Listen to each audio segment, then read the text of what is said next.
Chapter 1201. Yi Liang watched as the Yin Yang sect master inverted right and wrong. Ruru had been raised to be like this.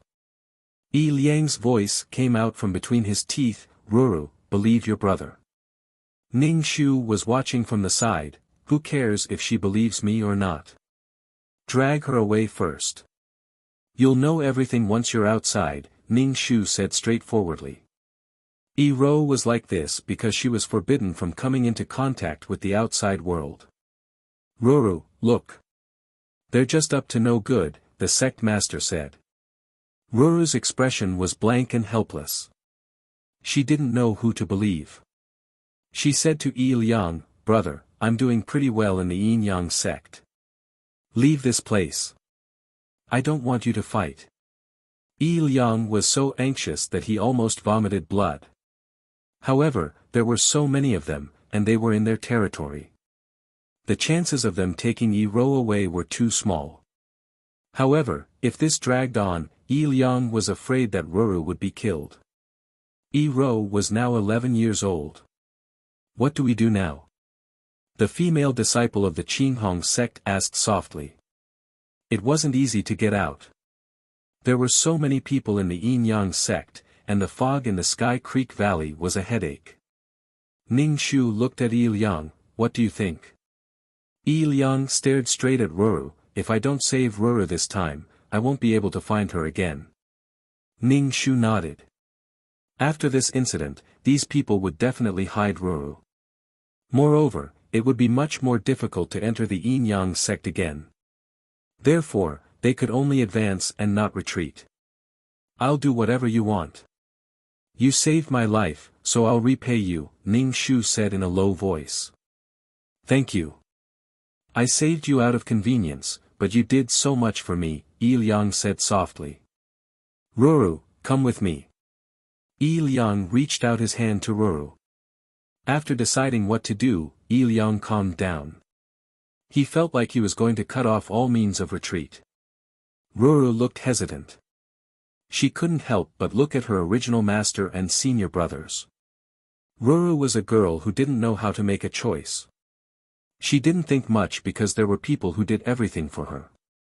Xiao Ro had a faint intuition that if she really left with her brother, her life would be different. So conflicted. "Xiao Ro, you choose." Although he gave the choice to Xiao Ro, his expression was incomparably calm. Victory or defeat was within his grasp. Xiao Ro looked at her master and then at Yi Liang. Her pretty face twisted together as she said in a panic, "Can I not choose?" "Ning Shu, why give the choice to Ruru?" Ning Shu transmitted to Yi Liang, "Let's just snatch it." How long was this confrontation going to last? Did they not see that Xiaoro was clearly biased towards her master and senior brothers? She was closer to them than her brother, who had appeared out of nowhere. Yi Liang pursed his lips tightly. He took a deep breath and arrived in front of Xiao Ro in a flash. "Stop!" The Grand Master bellowed and released an attack towards Yi Liang. Yi Liang grabbed his sister's arm and instantly returned to Ning Shu's side. "Put Xiaoro down." Xiaoro's 5 senior brothers began to get restless. Xiaoro felt a little pain from Yi Liang's grip on her arm. She could not help but carefully shout, "Brother!" The Grand Master and the 5 senior brothers all attacked Yi Liang. The water dragon roared silently and rushed towards the 6 people. These 6 people were clearly serious. Ning Shu almost used all the spiritual energy in his body to barely block them. "You guys go first and capture a Yin Yang sect disciple," Ning Shu said. Only Yin Yang sect disciples could walk out of the white fog of the heavenly river valley. Little Black. Yi Liang was stunned. Ning Shu felt a little pain in his meridians. "Let's go." Yi Liang gritted his teeth and quickly ran with Xiaoro on his back. The little fox quickly jumped onto Yi Liang's shoulder. The female disciple of the Qinghong sect also followed Yi Liang and helped Yi Liang kill the Yin Yang sect disciples. The water dragon was fighting with the 6 people. When the Grand Master saw his disciple being taken away, He quickly shouted to the Grand Elder who had nothing to do with it, "Elder, that girl has a heavenly spirit root." The Grand Elder's eyes widened when he heard about the heavenly spirit root. He immediately chased after Yi Liang and the others. The water dragon seemed to feel Ning Shu's anxious mood. It raised its head and roared silently. It swung its tail and spat out water from its mouth. Although it was called water, it was actually spiritual energy. The Grand Master of the Yin-Yang sect was hit by the rapid flow of water. He immediately spat out a mouthful of blood. His expression was one of disbelief. Ning Shu, 0, how could this be? Ning Shu felt an inexplicable joy in his heart. If the water dragon really became a living thing, she would have another companion by her side. A companion that would never leave her side. The water dragon swept its tail at these people, causing them to retreat a great distance.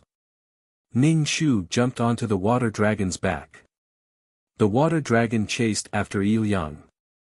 Seeing the Grand Elder flying in front, the water dragon spat out a stream of water from its mouth. The stream of water was very fast. In the blink of an eye, it was behind the Grand Elder. The Grand Elder quickly dodged the stream of water. He turned around and looked at Ning Shu who was on the dragon's back. The Grand Elder stared at the water dragon. What was this? It didn't look like a living thing. The water dragon was extremely fast.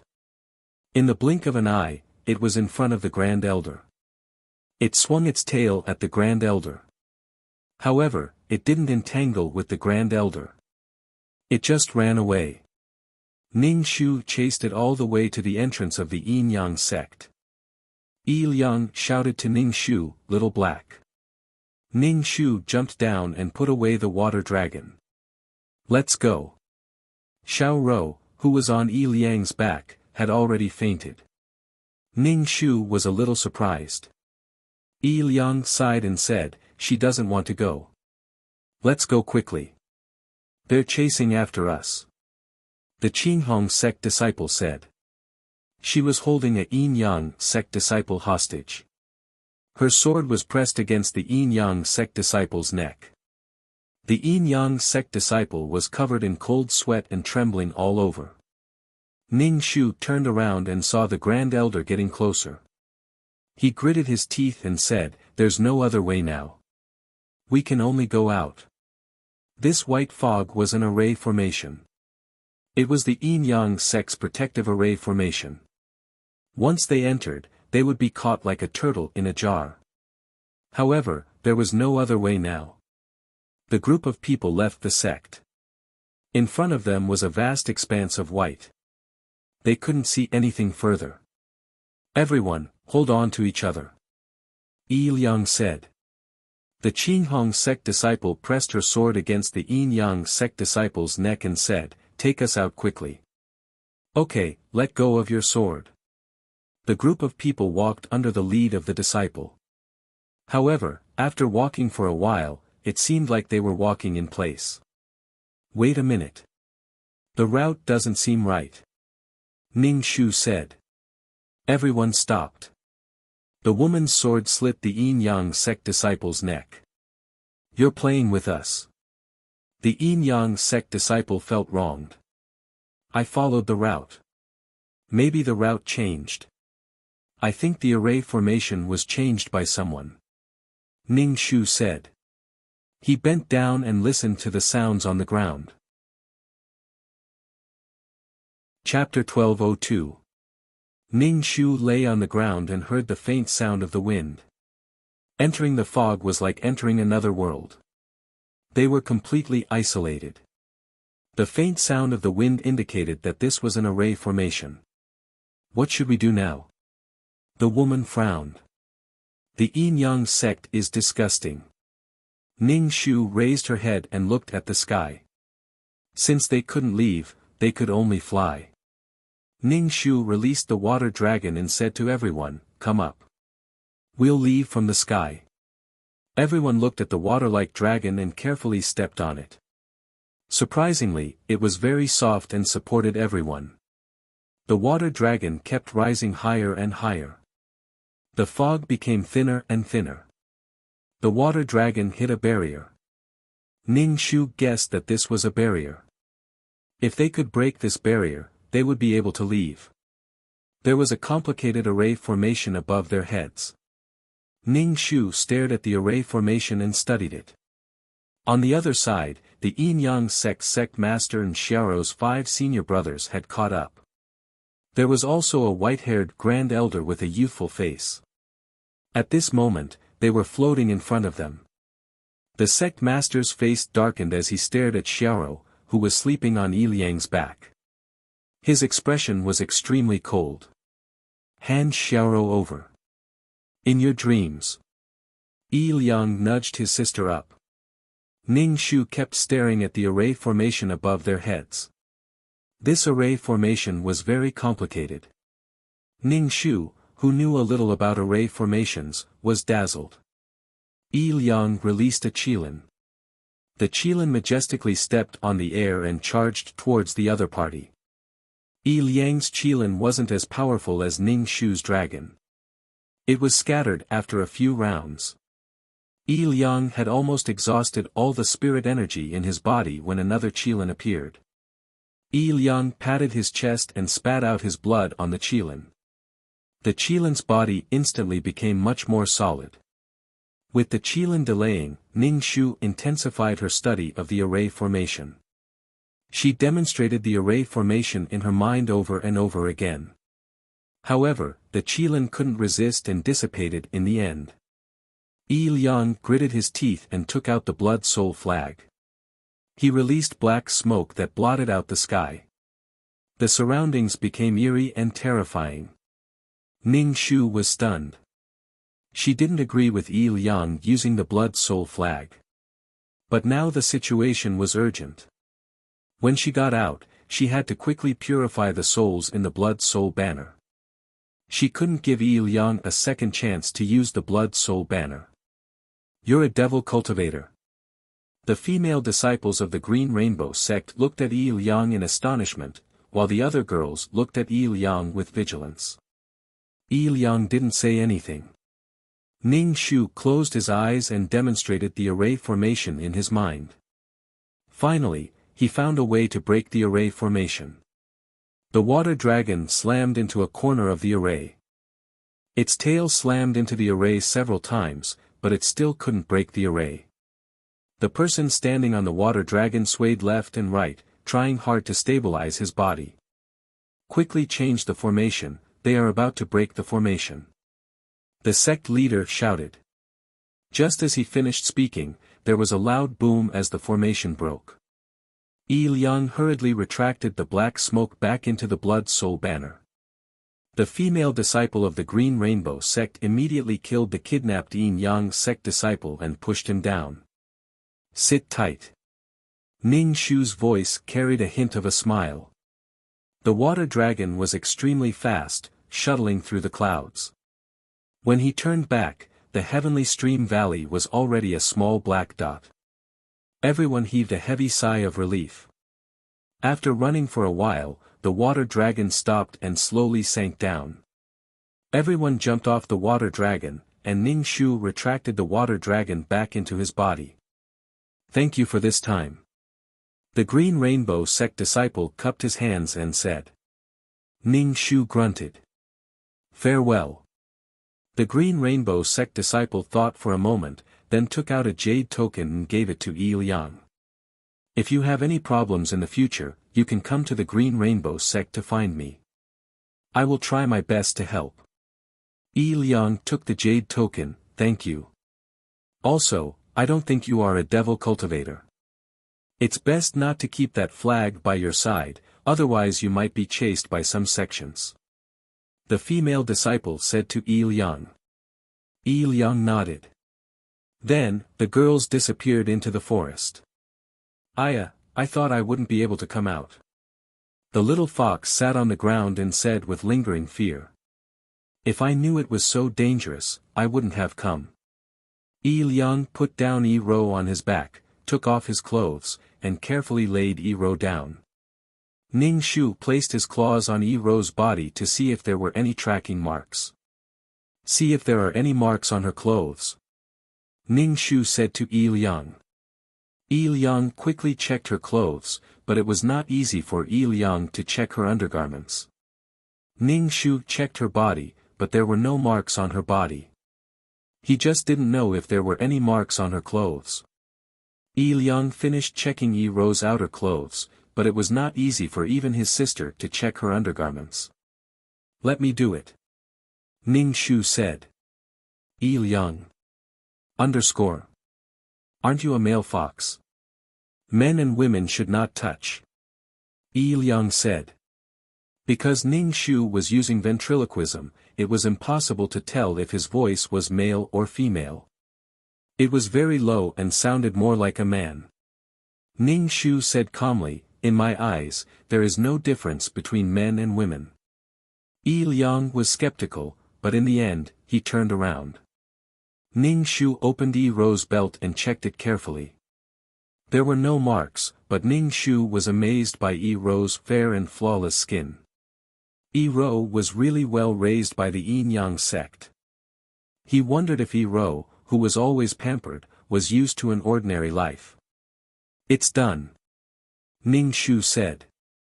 Yi Liang turned around and tied Yi Ro's belt. "Let's go." Ning Shu released the water dragon, and Yi Liang jumped onto it with Yi Ro on his back. The water dragon flew through the clouds. The people on the ground inadvertently looked up and saw the dragon flying through the clouds, disappearing in the blink of an eye.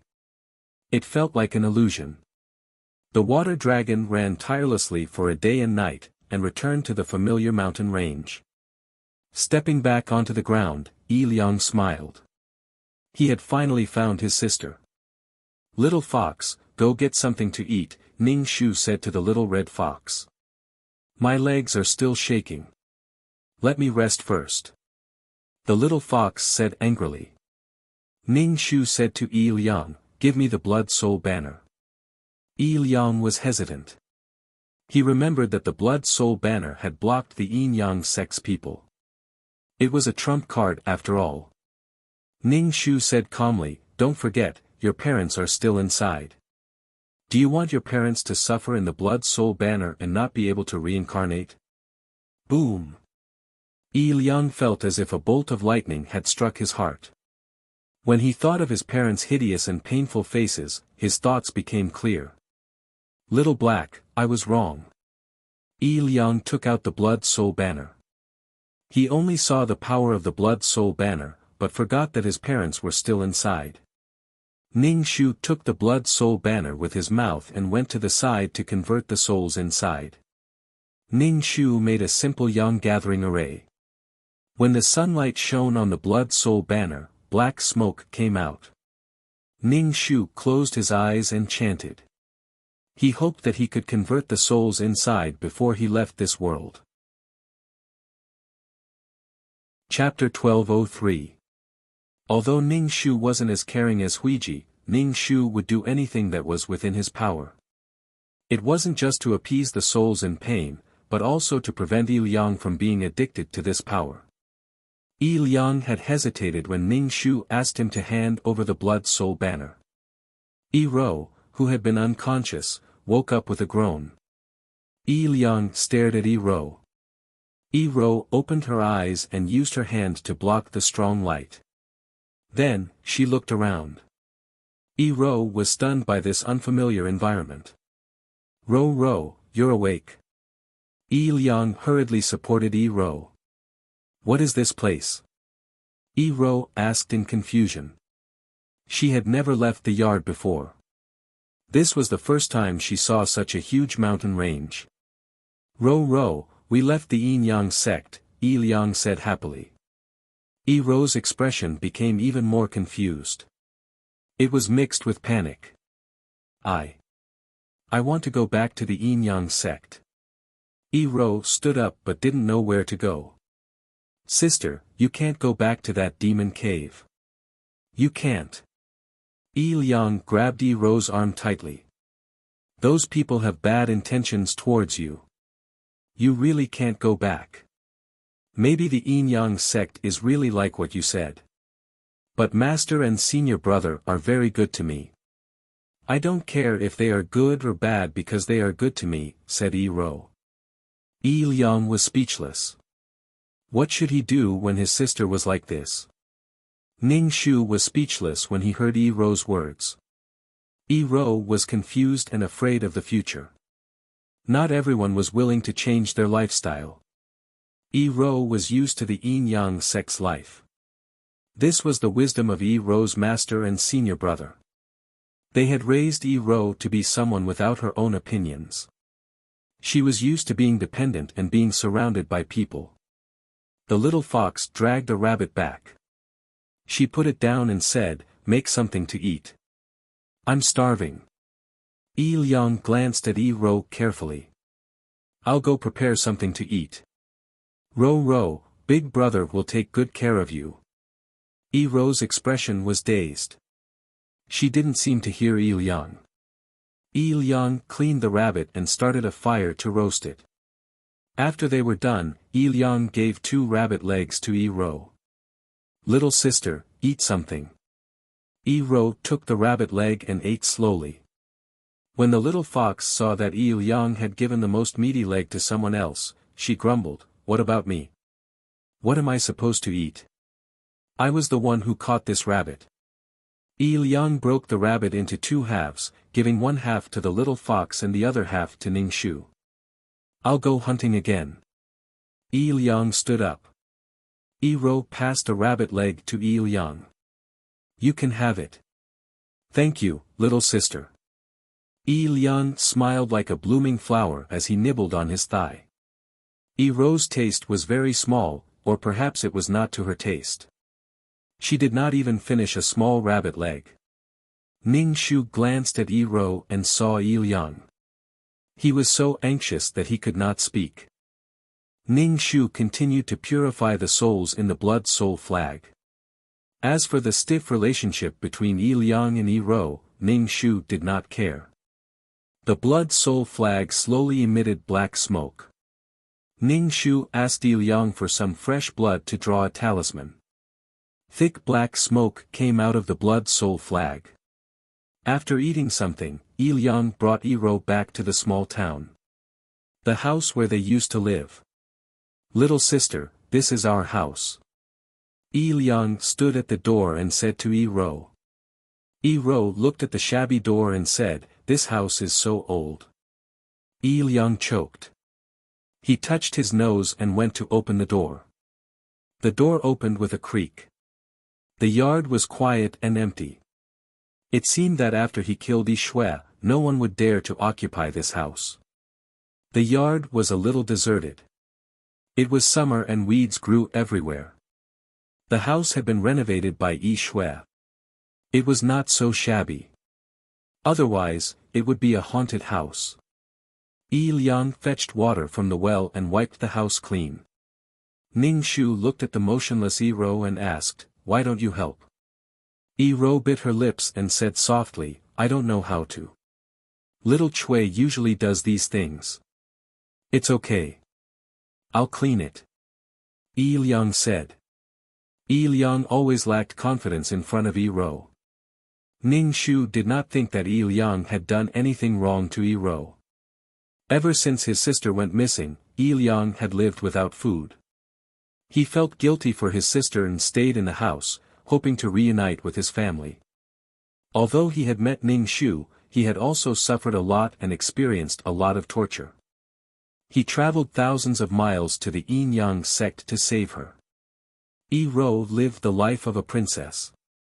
However, this kind of life came with a price.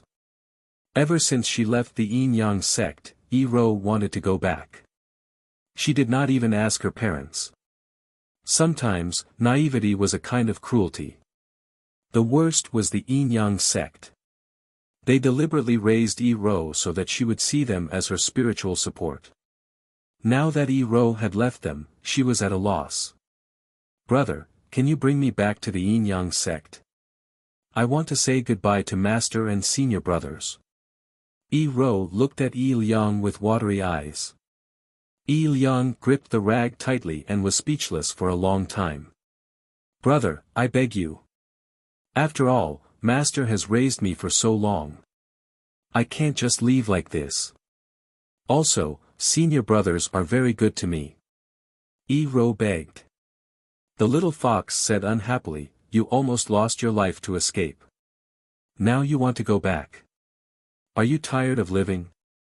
After going around the Yin Yang sect, the little fox was so scared that she almost peed her pants. Only then did she know that her illusion was useless against people who were slightly stronger. Therefore, the little fox did not want to hear the words Yin Yang sect. Your brother saved you and you want to go back. What are you thinking? The little fox nibbled on her candied fruit and stared at Yi Rou.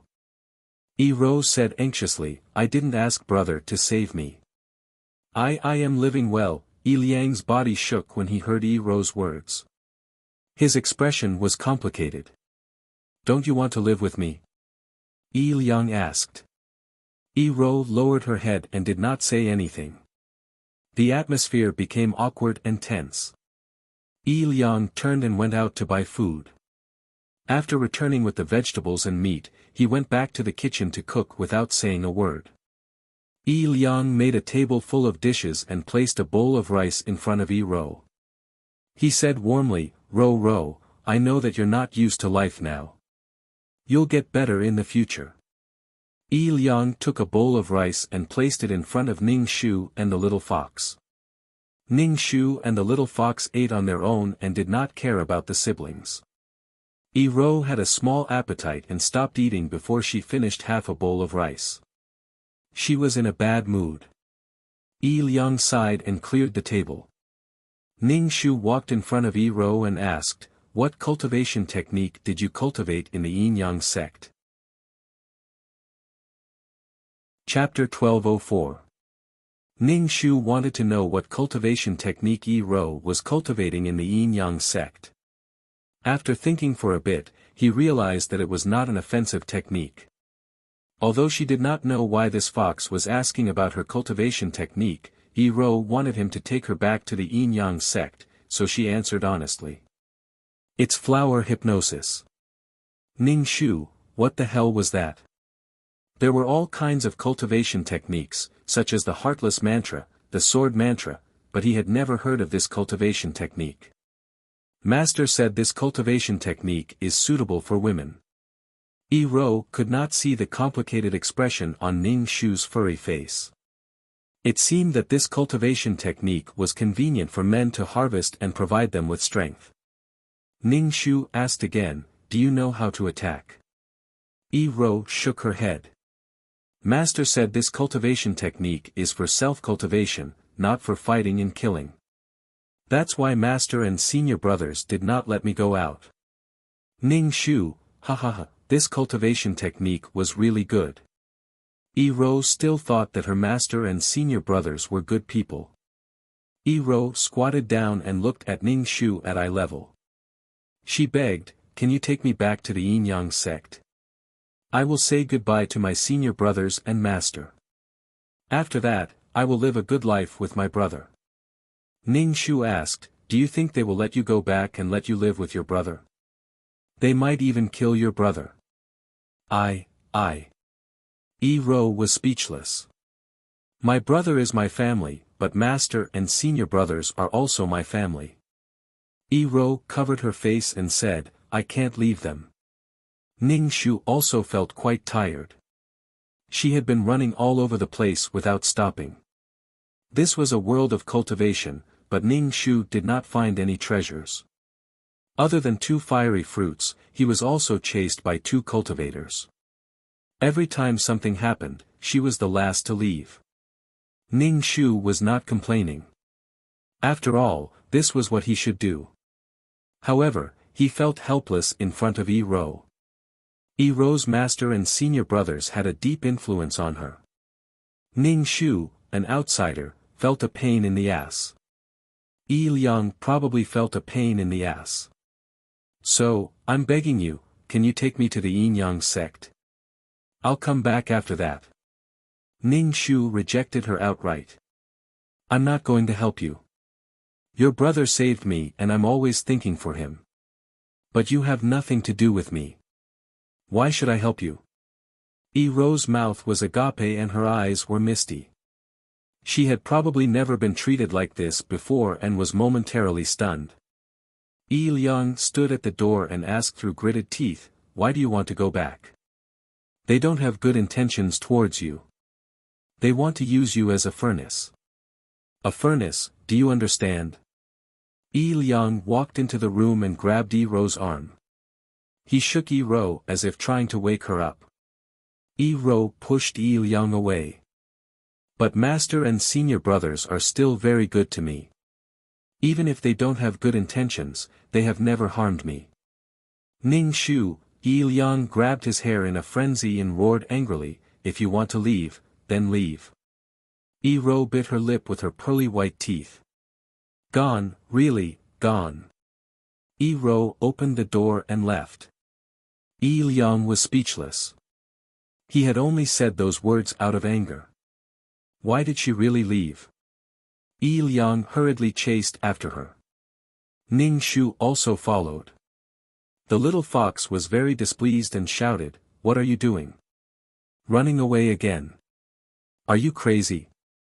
The little fox also ran out. With the little fox's temperament, she completely did not understand the complex emotions of humans. Ning Shu caught up with Liang. Liang was about to stop Ro, who was running for her life. "If she wants to leave, then let her go. Her heart isn't here," Ning Shu said mildly. But. How dangerous was that? "We'll just follow behind her. It's very far from the Yin Yang sect and she might not find the way there," Ning Shu said. Some things had to be experienced by oneself. Only after experiencing the joys and sorrows of life would one know the joys and sorrows of life. Ning Shu asked Liang to buy some dry rations. She followed behind Ro at a leisurely pace. Ro ran with all her might. When she finally stopped, she had no idea where she was. Liang followed and wanted to see Ro, but Ning Shu stopped him. "We'll just follow behind her and protect her. Let your sister see the world. Perhaps she won't miss her master and seniors so much. Perhaps she'll become independent," Ning Shu said. Since she was not his sister, he did not feel any heartache. Ro was not independent. Her thoughts were not independent. Her soul was not independent. Her money was not independent. No, there was no such thing as money in Ro's heart. She had no sense of survival. Liang nodded with difficulty. Heavens, what a busy life. The little fox on Liang's shoulder whimpered. "I'm not even out of breath and now I have to run around again. Can't I rest for a while?" Ro did not know where she was and could only find a random path. Liang and the rest followed behind her. Liang's heart ached as he looked at the helpless Ro. Ro met passers-by and asked if they knew how to get to the Yin Yang sect. Ordinary people would not know where the Yin Yang sect was. Ro asked a few more people and received the same answer. Ro could only walk forward. She held her stomach. She did not eat much at home. After walking for half a day, she was thirsty and tired. It was not that cultivators did not eat. Most of the time, they used fasting pills to prevent their bodies from being contaminated by mortal food. But with Ro's strength, it was impossible for her to not eat. Liang wanted to go forward, but Ning Shu stopped him. "Let her be." But Liang could not bear to see his sister suffer like this. No matter how bad the situation is, can it be worse than this? Ning Shu asked. Liang sighed and put down the rations in his hand. Ro walked with difficulty. She had never left the courtyard before. She had never walked so far. Ro hammered her legs and came across a small stream. Ro's mouth was dry and the sun was scorching hot. Ro felt dizzy and did not care when she saw the water. She immediately scooped up some water and drank it. After drinking her fill, Ero leaned against a tree and sat down. Ero rested for a while and continued on her journey. She could not find a place to rest even when the sky was dark. Ero could only curl up and lean against the tree. Ero couldn't sleep at all because of the rustling and the cries of the strange birds. She was hungry and scared. Liang watched from a distance. He watched Ero and Ning Shu cleanse the souls in the blood-soul banner step by step. Occasionally, he would walk around to see if there were any treasures. Ever since he entered this world, he had been running around every day. Ning Shu hoped to find the world's origin. After wandering around, he only found a few spirit herbs that were tasteless but could not be discarded. Finally, the sun rose. Ero hurried on her journey. Although Ero did not rest well, she was not attacked by wild beasts. Chapter 1205. Liang had taken care of all the wild beasts that attacked Ero. Otherwise, how could there be no wild beasts attacking Ero when she smelled so human? Especially since Ero was a cultivator, her scent and spirit chi were things that demon beasts liked. Ero hadn't eaten for almost a day and night. If it wasn't for the spirit chi in her body, she would have collapsed. Ero continued walking. Even she didn't know where to go. She could only walk forward because she couldn't find the way back. Ero was lucky and came across a small town. Ero hurried into the town and saw the steaming buns at the stall. Ero's eyes turned green when she saw the buns. Without thinking, she grabbed a bun and stuffed it into her mouth. "What are you doing? Are you robbing me? Pay up, pay up." The stall owner grabbed Ero's clothes. Ero was really hungry. Even though she was grabbed by the collar, she still stuffed the bun into her mouth. Liang was trembling all over. He couldn't help but walk over to Ero. The little fox said, "Let your sister deal with it herself. Your sister can't even compare to a demon beast like me." Liang closed his eyes and breathed heavily. He decided not to watch. "Pay up, pay up." Ero stuffed the bun into her mouth with difficulty. She was confused. What money? In the Yin-Yang sect, she could eat whatever she wanted. No one had ever asked her for money. Besides, the buns didn't taste good. "Pay up. You can't leave today if you don't pay up." The stall owner held Ero tightly. Ero was confused and helpless. She kept apologizing. "I'm sorry. I can't afford it. Let go of me." "What are you sorry for? Pay up." Just then, a ruffian passed by. His eyes lit up when he saw Ero. He swaggered over. "How much?" "I'll pay." The ruffian spat and asked the stall owner. 5 copper coins. "I thought it was a lot." The ruffian threw 4 copper coins to the stall owner and pulled Ero away. Liang followed with an ashen face. Ero thanked the ruffian profusely. The ruffian rubbed his chin and sized Ero up. The ruffian's gaze was full of malice. Ero couldn't help but pull her clothes together. Ero was scared and helpless. She missed her master and senior brothers even more. He missed the days in the Yin-Yang sect, swinging on the swing under the bright sunshine. The courtyard was filled with flowers, and the breeze carried the fragrance of the flowers. Time passed peacefully. "You must be hungry. I'll bring you to eat something," little ruffian said to Ero. Ero's eyes lit up. "Thank you. So gullible." The little ruffian really wanted to whistle proudly. The little ruffian brought Ero to the brothel, ordered a table of dishes, and went to the side to ask the brothel keeper how much it would cost. The ruffian sold Ero for 20 taels of silver. After the ruffian left the brothel, the tendons in his arms and legs were severed by Liang. Liang squatted on the wall of the brothel and looked at his sister. He really wanted to rush in. But Yi Liang held it in. For a moment, Yi Liang felt a chill run down his spine. Yi Ro had suffered so much, but she still insisted on returning to the Yin Yang sect. This made Yi Liang angry and hateful, but he could not ignore her. Yi Ro was still in a daze when she was locked up by the brothel keeper. She even checked Yi Ro's body. Seeing that Yi Ro was still a virgin, she was even happier. The brothel madam saw that Yi Ro was delicate and pretty, so she decided to auction off her virginity with some other girls 2 days later. On the day of the auction, Yi Ro was dressed up beautifully. She was pushed onto the stage and auctioned off like an item. From the beginning to the end, Yi Ro was dumbfounded. She looked at the crazy men below the stage in shock. These people were extremely ugly.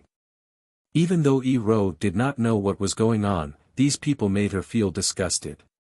Yi Ro's innocent look made the men like her even more. They bid even more crazily.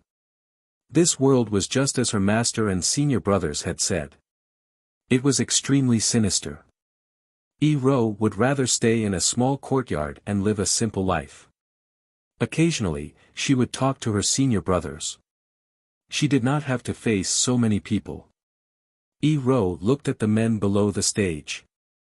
Their faces were oily and their saliva was flying everywhere. These people could not even compare to her brother's looks, let alone her senior brothers. Even her master was a handsome middle-aged man. Yi Liang leaned on the roof beam. He lifted the roof tile and looked at his sister being auctioned off. He clenched his fists so tightly that they made creaking sounds. Ning Shu could not help but click his tongue. The female lead's fate was so unlucky. While the auction was going on, someone whispered something into the brothel keeper's ear. The brothel keeper's expression changed. She immediately said that the girl was not going to be auctioned and pulled Yi Ro away.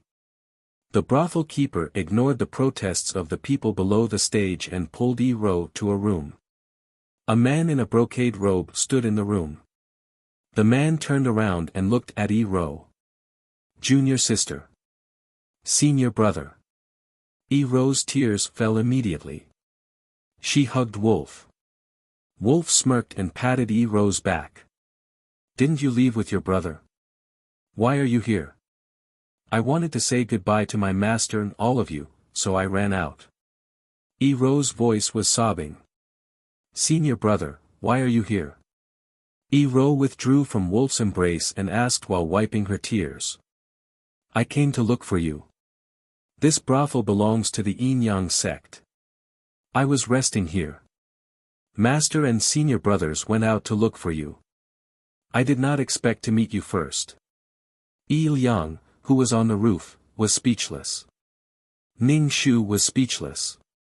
This plot was really fucked by Xiao Tianquan. This place was so far away from the Yin Yang sect. How did Wolf appear here? Was it because of the attraction between the male and female leads? They could even meet each other like this. Ning Shu looked at Yi Liang, whose face was as dark as the night sky. He silently felt sorry for Yi Liang.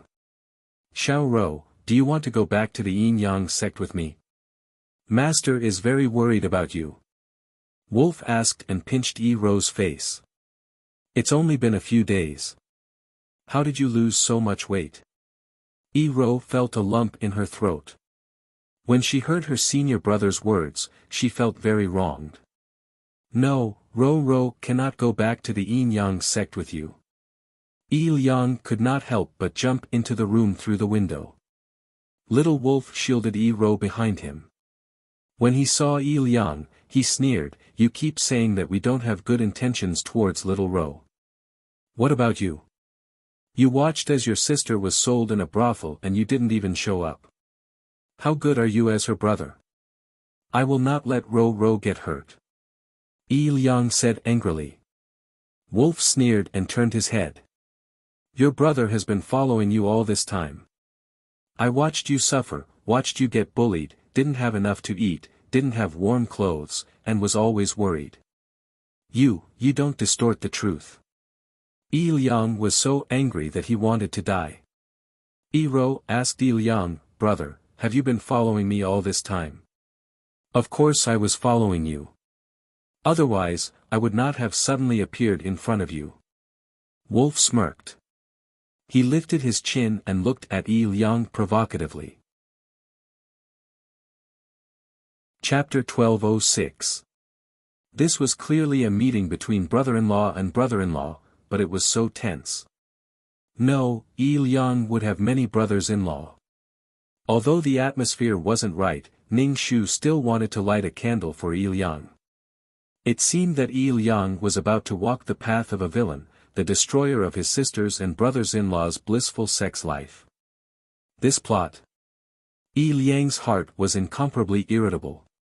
He followed behind Yi Rou, but he wasn't like what Wolf had said. He wasn't someone who would watch his sister suffer. But how could he explain this? "Ruru is our beloved junior sister, but how did you treat her? You made her travel through mountains and rivers alone, and she was even tricked into going to a brothel. Is this your responsibility as a brother? Love her in every way." Ning Shu's heart wasn't pure anymore. Yi Rou had only traveled a short distance, and Yi Liang had to find her. How could he explain the pain and suffering he had to go through? So Yi Liang opened his mouth a few times, but couldn't say a word. Wolf sneered. He grabbed Yi Rou's waist and flew out of the room. He then took out a magic tool and stepped on it to fly far away. Ning Shu released the water dragon and said to the stunned Yi Liang, "Get on, they've run far away." Yi Liang hurriedly jumped on the water dragon. The night wind blew by their ears, and it was a bit cold. Ning Shu heard Yi Liang sigh behind him. "Is it because I can't give Rou the life she wants? Is that why she's like this?" Ning Shu was silent for a moment, then said, "Yi Liang, you are you. Your sister and you are two different individuals. Besides having the same blood, you are two completely different individuals. You don't need to do anything for your sister. Everyone has their own destiny. Obviously, your interference changed your sister's life, and your sister doesn't like this change." Ning Shu said bluntly. "But I can't just watch her jump into a fire pit." Yi Liang said firmly. "But your sister doesn't think it's a fire pit." Ning Shu said lightly. His indifferent voice was like a knife that stabbed into Yi Liang's heart. The biggest weakness of humans was that they couldn't hear the truth. He always felt that he was right and staked everything on a single throw, completely ignoring the opposition and advice of the people around him. Those who were luckier might have a good life, but most of them would end in tragedy. Especially when she was staking everything on a single throw. Take Yi Rou for example. The water dragon's speed was very fast. Soon, it was in front of the two of them. The two of them were suspended in the air. Rou, come home with me. You can't stay with these people." Yi Liang shouted at Yi Rou. The night wind carried Yi Rou's voice far away, drifting through the forest. Yi Rou lowered her head and said nothing. Yi Liang suddenly let out a long sigh.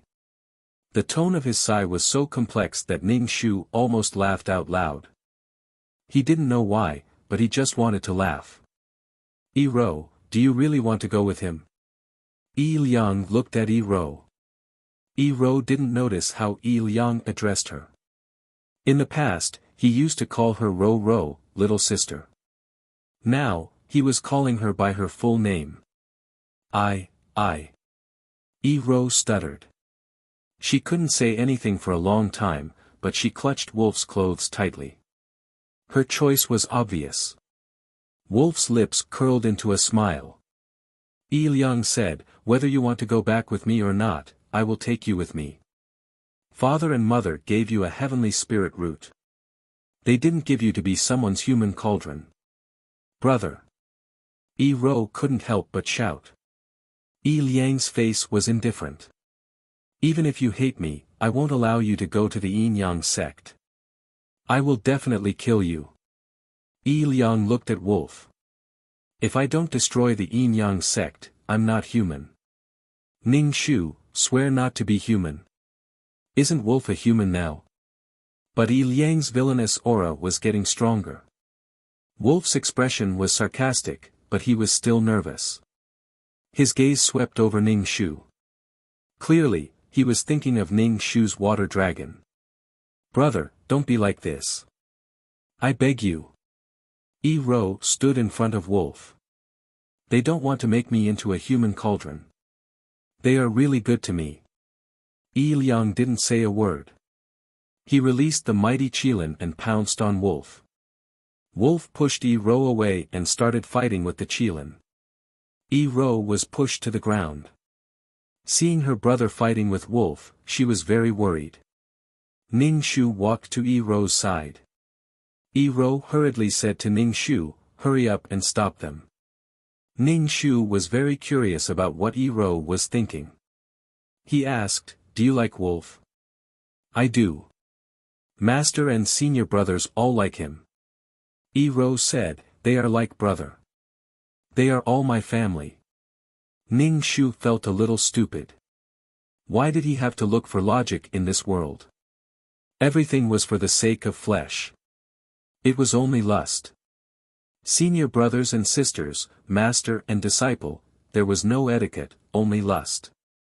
Ning Shu outlined a fiery scene in his mind. Your brother is doing this for your own good. The Yin Yang sect isn't as beautiful as it seems. The reason you can stay here until now is because of your bone structure. Ning Shu said calmly. Yi Ro didn't say anything. She stared nervously at the two people fighting. Ning Shu suddenly grew a claw and slapped it on Yi Ro's stomach. Yi Ro's stomach made a soft sound. Yi Ro frowned. Her stomach hurt a little, but it was still bearable. The feeling came and went quickly. Yi Ro didn't pay much attention to her stomach. She asked, what are you doing? Ning Shu said calmly, nothing. I wanted to knock you out, but I didn't succeed. Yi Ro immediately distanced herself from Ning Shu. The little fox slowly walked to Ning Shu's side. Even if you wanted to knock her out, why didn't you hit her head? Why did you hit her stomach? Eat your candied fruit. Ning Shu stared at Yi Liang and Little Wolf who were fighting. As the direct disciple of the Yin Yang sect master, Little Wolf naturally had a lot of magic tools on him. He had already taken out a few magic tools. Yi Liang, on the other hand, was fighting Little Wolf with his bare hands and a Qilin. Yi Liang's expression was cold. His attacks were especially fierce. He fought without any regard for his life. He wanted nothing more than to perish together with his opponent. Yi Liang didn't care whether he was injured or not. This caused Little Wolf to be at a disadvantage. Yi Liang's heart was filled with anger. He couldn't vent it on Yi Ro, so he could only vent it on the culprit. Yi Liang hated the Yin Yang sect for destroying his family. His sister still believed in the Yin Yang sect. She didn't care about anything he said. Yi Liang's heart was filled with anger. He desperately needed to vent it. He even started to doubt his efforts these days. In other words, Yi Liang started to doubt everything. Ning Shu stared at Yi Liang. His eyes were red and his face was trembling. His expression was fierce and painful. He hit Little Wolf so hard that he spat out blood. Chapter 1207. Yi Ro saw Wolf spit out blood and immediately rushed over to support him. Brother, stop. Yi Ro reached out her hand to Yi Liang. Yi Liang stopped in his tracks. He was a bit out of breath and couldn't catch his breath. Ning Shu deeply felt that moral values weren't important. What was important was one's facial features. The little fox chewed on her candied fruit and impatiently shouted at Yi Liang, if you don't listen, then hit her. If you don't hit her, she'll really think she's a fairy.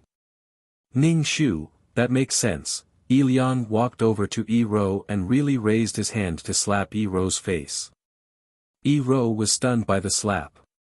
Little fox, I was just casually saying, even Wolf, who was holding his chest and spitting out blood, was stunned. "Brother." Yi-Ro widened her eyes at the emotionless Yi-Liang. Yi-Ro felt wronged. "Mom and Dad died early and couldn't educate you. An elder brother is like a father, so I had to fulfill my responsibility as a parent." Wolf saw that Yi-Ro's mouth was bleeding and hurriedly took out a handkerchief to wipe it off. Yi-Ro forced a smile at Wolf. What a pair of lovers. One was a cold and emotionless brother, the other was a sweet senior brother. Yi-Liang and Yi-Ro didn't have a deep relationship. Apart from blood ties, they were strangers. It went without saying who they favored. Every lie was wrapped in a sweet coating. Wolf hugged Yi-Ro and gritted his teeth. He jumped onto the flying magic tool and activated a secret technique. In the blink of an eye, they were far away, becoming a small black dot. Yi-Liang stared in the direction they disappeared. Ning Shu walked to Yi-Liang's side and said, "You have your life, she has hers. Everyone has to pay the price for their own choices. You don't have to carry this responsibility. You want to carry her, but she's not grateful. I don't understand why Yi-Ro is like this." Yi-Liang frowned. "Yin-Yang sect, Yin-Yang sect." Yi-Liang muttered the three words. Ning Shu said, "You spend too little time with your sister. You can't ask her to do anything, and you can't interfere with her decisions and life." Ning Shu said, "Don't feel depressed. Even if the whole world let you down and betrayed you, you still have to smile and say to fate, it's nothing." Yi-Liang turned around and looked at Ning Shu silently without saying a word. "You don't like chicken soup for the soul?" Ning Shu asked, "Then give me a bowl of poisonous chicken soup." Cough, how can you welcome the storm without experiencing the storm? You must work very, very hard to believe that you are truly powerless. As long as you work hard, there's nothing you can't mess up. Yi-Liang.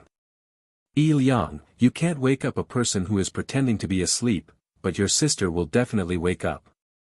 Ning Shu said, "What you need to do is to calm down and cultivate. Only when you're strong can you do what you want. With your current strength, going against the Yin-Yang sect is like throwing an egg against a rock. Also, I can't be by your side forever." The little fox said, "I also need to return to the clan to cultivate. I don't have time to wander around outside. I'm too weak." "What do you plan to do now?" Ning Shu asked. Yi-Liang stared in the direction the two disappeared. He turned around and said, "Go home." Yi-Liang's conscience thought that Yi-Ro was only 11 years old. He shouldn't be able to turn her into a furnace so quickly. He had to fight for 2 years. He had to become strong before going to the Yin-Yang sect. He had to fight the Yin-Yang sect to the end. The Yin-Yang sect was Yi-Liang's first goal in life. However, things often exceeded Yi-Liang's expectations. Little Wolf used a secret technique to escape. However, this secret technique overdrew on Little Wolf's lifespan and cultivation future. After escaping for a while, Little Wolf couldn't take it anymore. He collapsed, scaring Yi-Ro. Little Wolf looked at Yi-Ro with a pale face. He said weakly, "I can't take it anymore." Yi-Ro's tears rolled down like a curtain of beads. She sobbed and said, "Senior brother, you'll be fine." "You won't." Yi-Ro never thought that one of her senior brothers would leave her. She panicked and said, "Is there a way to save you?" "What way?" Little Wolf was only suffering from the aftereffects of using a secret technique. His body was weak, but he wasn't dying. Seeing Yi-Ro cry and worry, his eyes flashed. Little Wolf clutched his chest. He was so weak that he looked like he was about to die. "There is a way to save me. You can save me." "What way?" Yi-Ro quickly asked. "Little Ro, do you trust me?" Little Wolf held Yi-Ro's hand. Yi-Ro nodded with tears in her eyes. "I trust you. Trust me. I won't hurt you." Little Wolf pressed down on Yi-Ro's body. His pale face flushed red. Yi-Ro instinctively felt that something was wrong with being pressed down by Little Wolf, but she chose to trust him. Little Wolf endured the pain in his meridians and slowly undid Yi-Ro's clothes. His eyes were filled with eagerness. Little Ro's primordial Yin was something that his master and several senior brothers coveted. Since Yi-Ro was still young, they didn't mention it, but they all thought about it. If he took advantage of this opportunity to steal Little Ro's primordial Yin, even if his master and senior brothers blamed him in the future, what's done can't be undone. Moreover, Little Ro was willing to do it. Little Wolf's heart was filled with wishful thinking as he continued to tease Yi-Ro.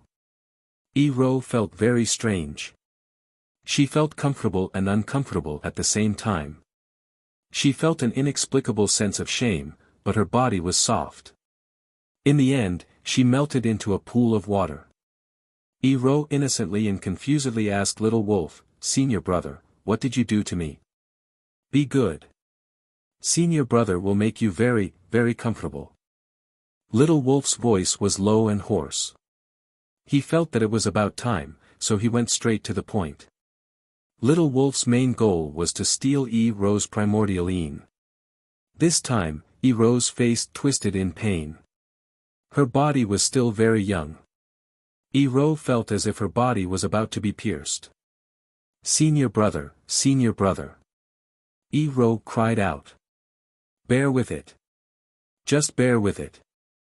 Little Wolf comforted Yi-Ro carelessly. He minded his own business and began to move. Although there was some pain, Yi-Ro gradually felt less uncomfortable. Instead, there was a strange feeling of numbness. This feeling spread throughout her limbs and bones. Little Wolf looked at the aroused Yi-Ro and couldn't help but smile. Although Yi-Ro wasn't made into a human cauldron, she was still given some medicinal pills to make her body more sensitive. That place was very tight. Although it was cultivation, she still had to enjoy extreme pleasure. Therefore, although Yi-Ro was only 11 or 12 years old, her body was ready to be taken at any time. Yi-Ro's body was red. Her body rose and fell. She had fallen into an indescribable bliss. Little Wolf, who was lying on top of Yi-Ro, had a strange expression. He frowned. Why was there no power flowing into his body? His injuries hadn't healed. It was even worse than an ordinary human cauldron. Using an ordinary human cauldron, he could still steal power. Chapter 1208. Wolf had already overdrawn his body in hopes of obtaining Yi-Ro's Yin essence. In the end, he didn't gain any power. He didn't gain any Yin essence either. Wolf, who had slept with countless women, naturally knew that Yi-Ro was a virgin. However, why didn't she gain any Yin essence? Why didn't she gain any Yin essence? Wolf endured the exhaustion and pain in his body and plowed the ground for a long time. In the end, he still didn't gain any power. Wolf angrily stopped plowing. Yi-Ro had already fainted and her face was extremely red. Wolf was puzzled. What was going on? Could it be that someone had sealed Yi-Ro's power? He didn't gain any power and was instead exhausted to death. Wolf grabbed Yi-Ro's collar and returned to the Yin-Yang sect. After returning home, Yi-Liang began to cultivate seriously. The little fox suffered in the Yin-Yang sect and began to cultivate seriously. Sometimes, she would run back to the clan, but she was often nowhere to be seen. Ning Shu worked day and night to disperse the Yin essence in the blood-soul flag. The days were unprecedentedly peaceful. Yi-Liang was slowly growing taller. He was different from the thin and weak Yi-Liang that Ning Shu first met. Yi-Liang was growing up into a man. Knowing that Ning Shu was a fox, Yi-Liang would prepare some meat for Ning Shu every meal. Ning Shu was sick of eating meat every meal. He told Yi-Liang not to waste money and that he would eat whatever Yi-Liang ate. Yi-Liang would occasionally buy some candied fruits and leave them at home. The little fox would have snacks when she returned. Although the days were peaceful, Ning Shu could tell that Yi Liang was not at peace. He was clearly worried about Yi Ro. Yi Liang continued to cultivate without stopping. He cultivated again and again, almost without stopping. What's wrong? Why are you so tired? During the meal, Ning Shu saw that Yi Liang was restless. His eyes were bloodshot, as if he hadn't rested well. The other possibility was that he had gone berserk. Yi Liang drank a mouthful of porridge and rubbed his forehead. I don't feel good. My heart is pounding. I keep feeling that something has happened to Ruru. It's been 3 months and there's still no news from Ruru. In the end, I became more and more restless. I keep feeling that something has happened to her. Now, even my cultivation has stagnated. I don't know if it's an illusion or what, but I keep hearing Ruru calling me, asking me to save her. What do you want to do? Ning Shu asked. Go to the Yin Yang sect. Yi Liang couldn't help but clutch his chest. His heart began to beat uncontrollably like a drum, only returning to normal after a long while. Ning Shu had no objections. If you want to go, then go. But can the two of us really go? Although he wanted to save his sister, he also knew that it would be difficult for the two of them to break into the Yin Yang sect. Ning Shu felt that Yi Liang should go and save them. Then let's go. If we don't go, it's useless for you to be anxious here, Ning Shu said. Yi Liang nodded and tidied up. He bought some food, water, and a weapon. After tidying up, Ning Shu released the water dragon. Yi Liang jumped onto the water dragon and disappeared in a flash. The distance from the small town to the Yin Yang sect was not short. Even the fast water dragon took about 2 days to arrive. The Skystream Valley was still shrouded in white fog. Yi Liang was a little worried. How do we get in? Last time, they had entered because of a Yin Yang sect disciple. It would not be easy to do the same thing again. Ning Shu said calmly, there's no need. We'll charge in with brute force. The water dragon flew to the top of the barrier. Its body grew larger and more solid. Then, it slammed its tail on the array formation's barrier. The barrier trembled twice, but it didn't break. The water dragon continued to smash the barrier. Ning Shu injected a lot of spirit chi into the water dragon. The spirit chi flowed into the water dragon's body like water. The water dragon's body became more solid, and its strength increased. With a loud bang, it slammed on the barrier.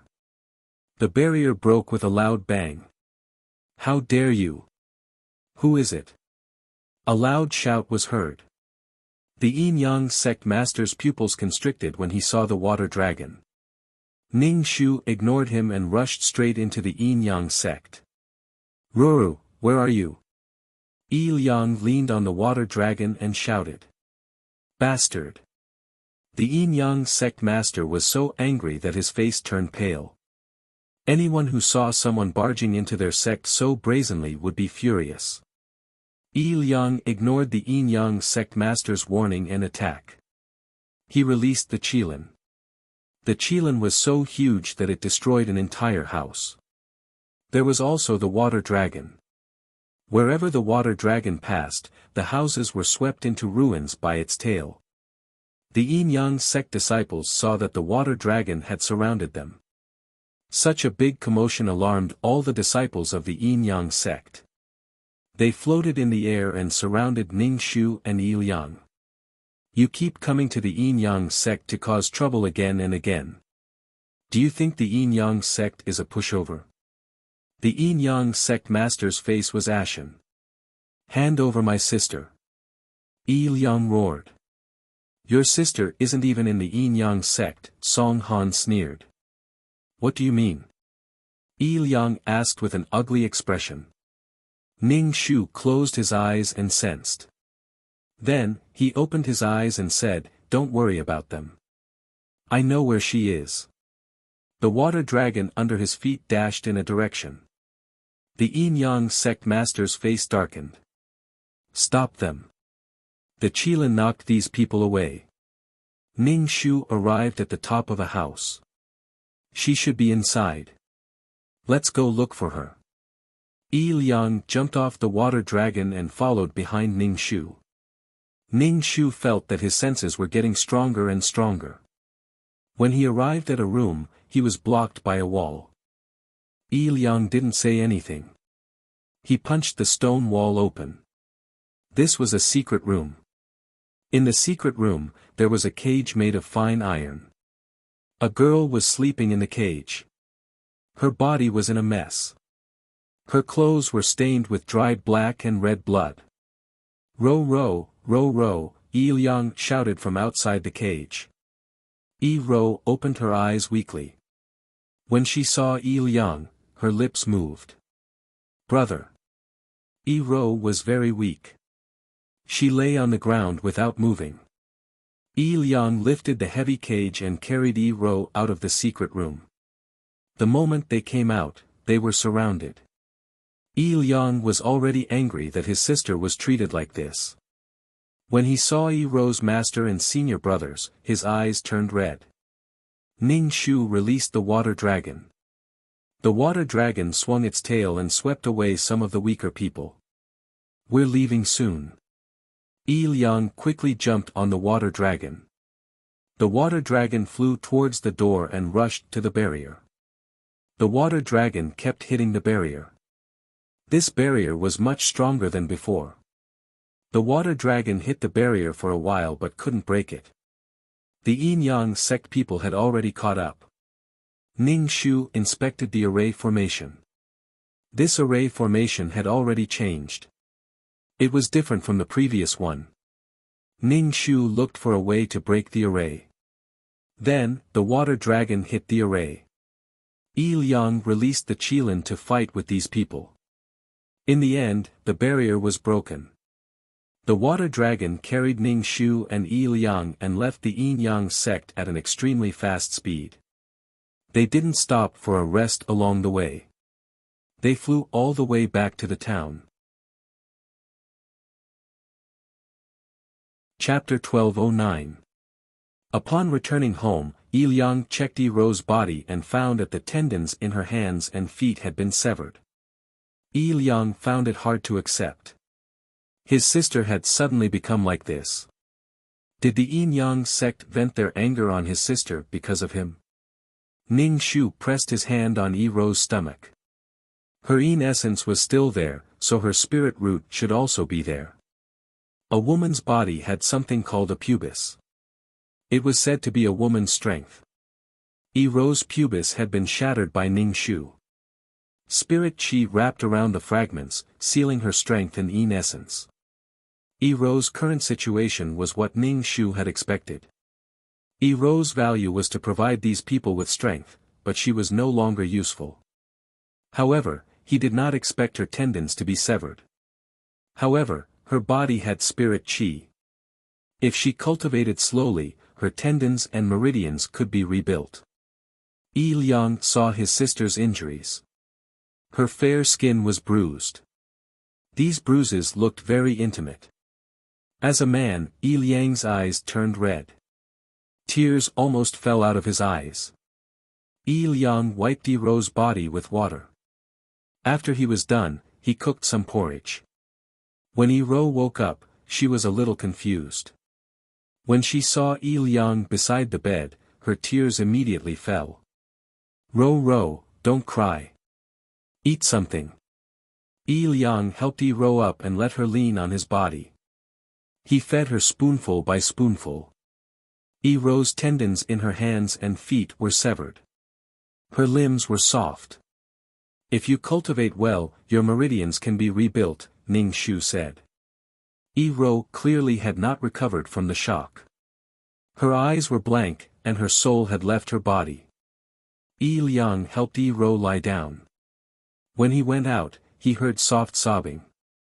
Yi Liang sighed. He could not help but say worriedly, "What should we do now? There's always a way out. After this incident, perhaps your sister won't be cheated by the Yin-Yang sect anymore." Ning Shu comforted him. That's right. You're right. But she was taken away by the Yin Yang sect at such a young age. Yi Liang rubbed his brows. Ning Shu sneered and said, so what if she was defiled by the Yin Yang school's people? Your sister has heavenly spirit roots. Once she changes her cultivation method, your sister will become the heavens Jiao Jiao. The matter of the Yang school is just a hurdle in her life. When your sister is strong, she won't need to rely on men. Why would she be afraid of men disliking her? She could live a good life, so why should she care about men? Since it had already happened, there was no need to care about the man who despised her. Yi Liang scratched his head. I was thinking too much. Now that I think about it, it's not a big deal. It's good enough that my sister is back by my side. I will definitely find Ruru a husband who loves her in the future. Ning Shu, why was she so obsessed with men? Was there no other way for a woman to survive other than marrying? Yi Liang did his best to take care of Yi Rou. Yi Rou's body was much better, but her limbs were still weak. Ning Shu sat cross-legged at the foot of the bed. He removed the Yin Qi from the blood soul flag while looking after Yi Rou. Sometimes, Yi Rou would talk to Ning Shu. Her expression was lost and helpless. Yi Rou didn't understand. Her master and senior brothers seemed to have changed into different people. Each of them took turns to violate her body. Of course, Yi Rou didn't realize that they were violating her. When they knew it was over, their expressions were unusually angry and disappointed. The way they looked at her was no longer as gentle as before. Later, these people violated her again and again. Their expressions became more and more unfriendly. They fed her all kinds of medicine and checked her body. In the end, they locked her up and broke her limbs. Ning Shu's expression was calm. This was within his expectations. If nothing unexpected happened, Yi Rou would always be in their hands. But if she had no value, she could only be discarded. Ning Shu passed on a cultivation method to Yi Rou and told her to cultivate it well. She would definitely be able to stand up again soon. However, Yi Rou still washed her face with tears every day. She couldn't accept such a blow. Ning Shu felt impatient. What was the point of being so pretentious in the face of survival? Yi Liang made a wheelchair. When he had nothing to do, he would push Yi Rou into the courtyard. Yi Liang planted some flowers in the courtyard. They bloomed beautifully. Clearly, they were planted especially for Yi Rou.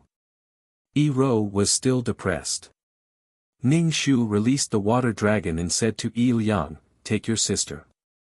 We're going out for a stroll. There's no point in strolling in the courtyard.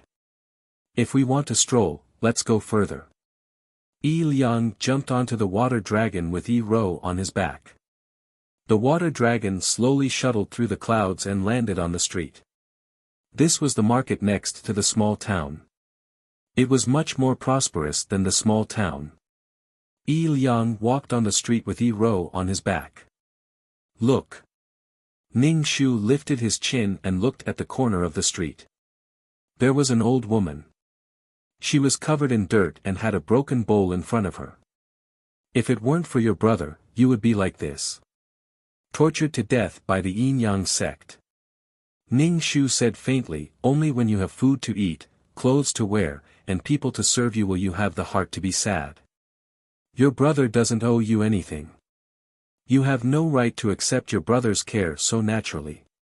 There was a limit to a person's kindness and patience when it came to taking advantage of other people's kindness in large amounts. Your brother is like that child. A child ran past Yi Liang. He was skinny and didn't have enough to eat. Yi Liang looked at the child. He used to be like that. It was Blackie who changed him. Yi Rou's tears fell. "I feel terrible. Leave her here. She'll have to worry about her next meal every day. Then she won't think so much," Ning Shu said casually. "Yi Liang, brother, don't. Yi Ro was afraid that Yi Liang would really leave her at the corner of the street. She immediately begged. "I won't." Yi Liang comforted her. Yi Liang took Yi Ro to walk around. He bought all kinds of toys to make Yi Ro happy. Yi Ro looked at these toys and thought of her senior brothers. They also liked to bring her all kinds of toys. Yi Ro's eyes were filled with tears again. She turned and saw the fox staring at her. She forced her tears back. She didn't know why, but she was a little afraid of this fox. She could be willful in front of her brother. But this fox's cold attitude made Yi Ro feel uncomfortable. Because the fox's words were unpleasant and he wouldn't tolerate her. People were righteous in front of people who loved them.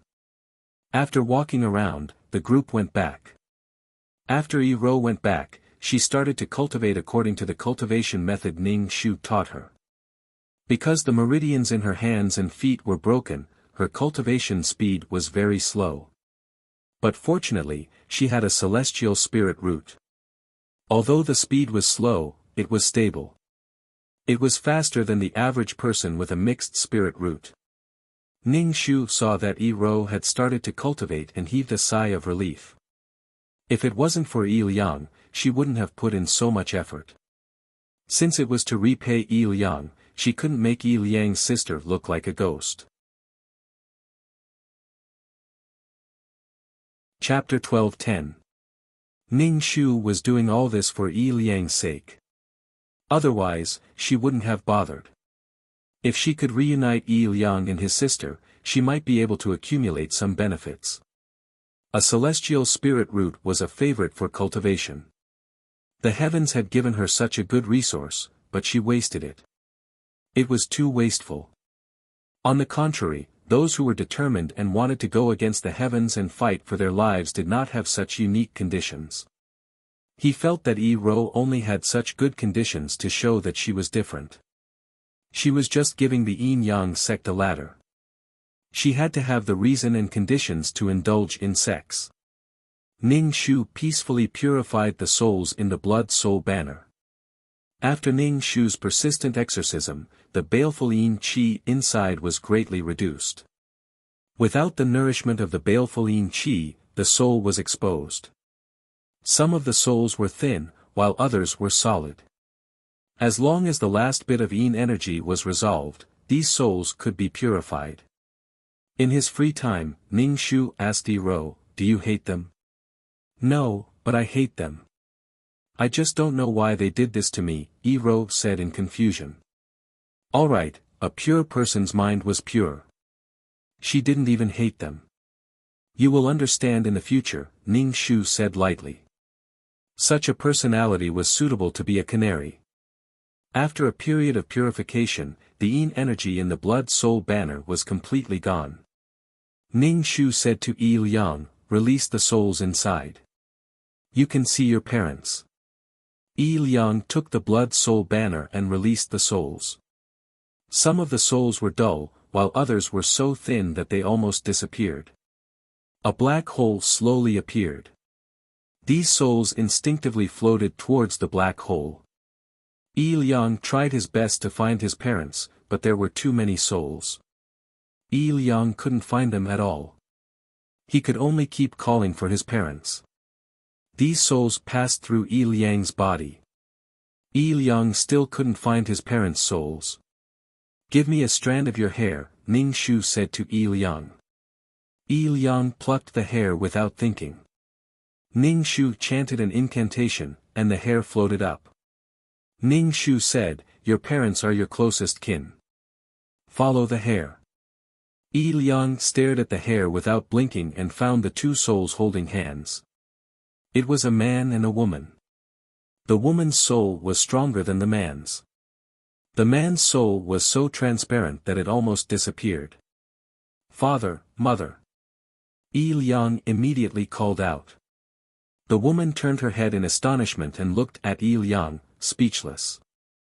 As for the man's soul, his expression was sluggish as he relied on the woman to protect him. "Liang, her." The woman opened her mouth, but no sound came out. Hurry up and let her go. The passageway is about to close, Ning Shu said.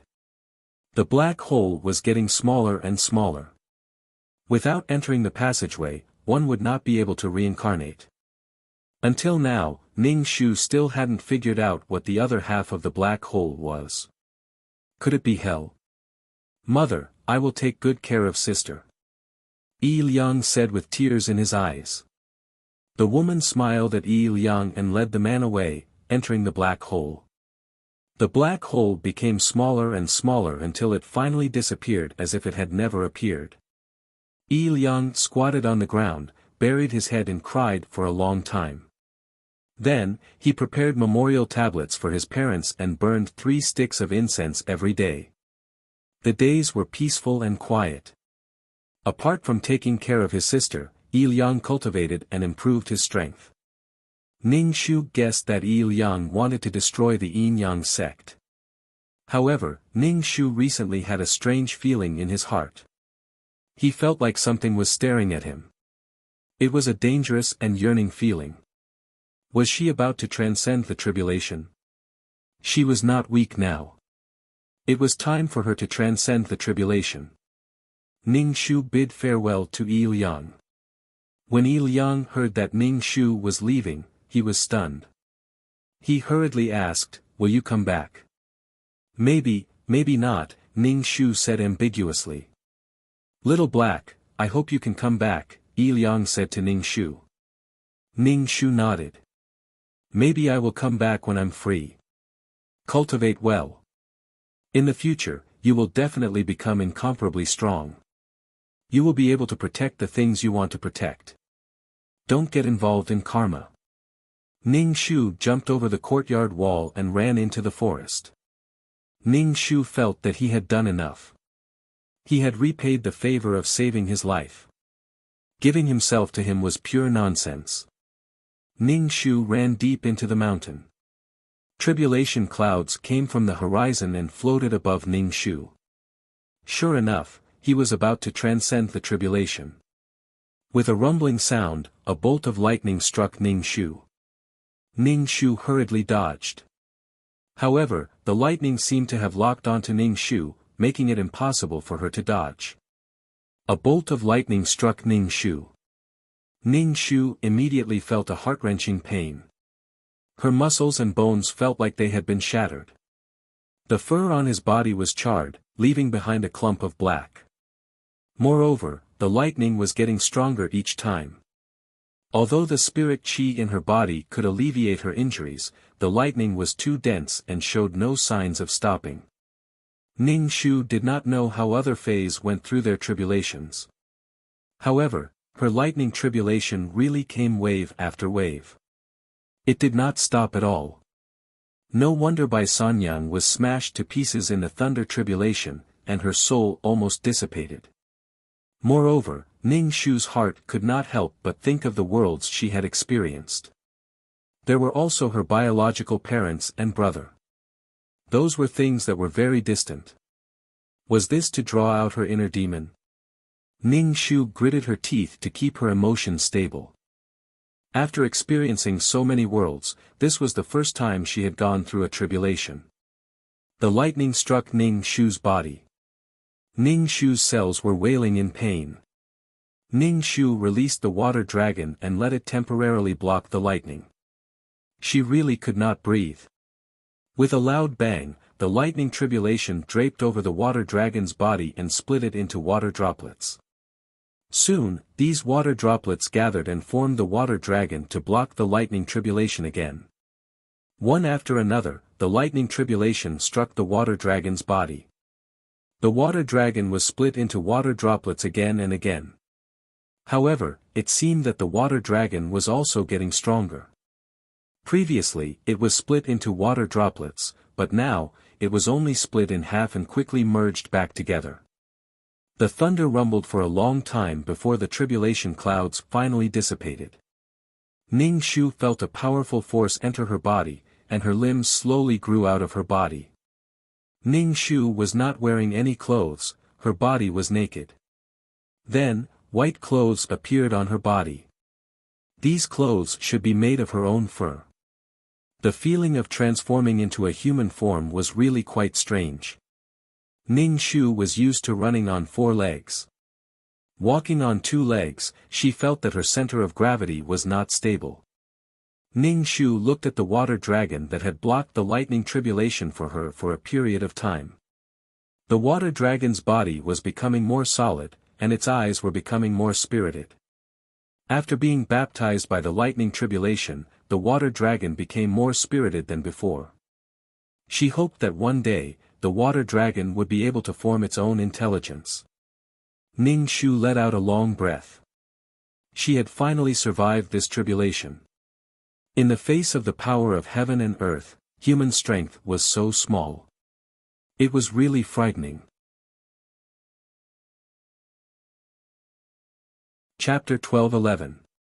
Ning Shu looked into the stream and saw that Bai Sanyang's face was not bad. She did not have the seductive charm of a fox, but was cold. Dressed in white, she gave off the feeling of Chang'e from the Moon Palace. Ning Shu tiptoed and flew up to the top of a branch. Looking at the endless mountain range, it was really pleasing to the eye. Ning Shu cultivated alone in the mountains. When she had nothing to do, she would look around to see if there were any heavenly materials or earthly treasures. However, Ning Shu found some treasures, such as the 10,000-year stalactite. Ning Shu swallowed a drop and it was all absorbed by the water dragon. Unfortunately, the water dragon was not a living creature. If it was, she could exchange it for the wisdom pill. Other than cultivation, Ning Shu sometimes went to the town for a walk. Ning Shu occasionally went back to see Yi Liang, but only secretly. He did not appear in front of Yi Liang. He left after seeing him. Without her, Yi Liang was still living well with Yi Ro. Yi Ro's meridians had not been reconstructed, so she could not walk yet. However, the brother and sister lived a peaceful life. As for the Yin Yang sect, that was Yi Liang's business.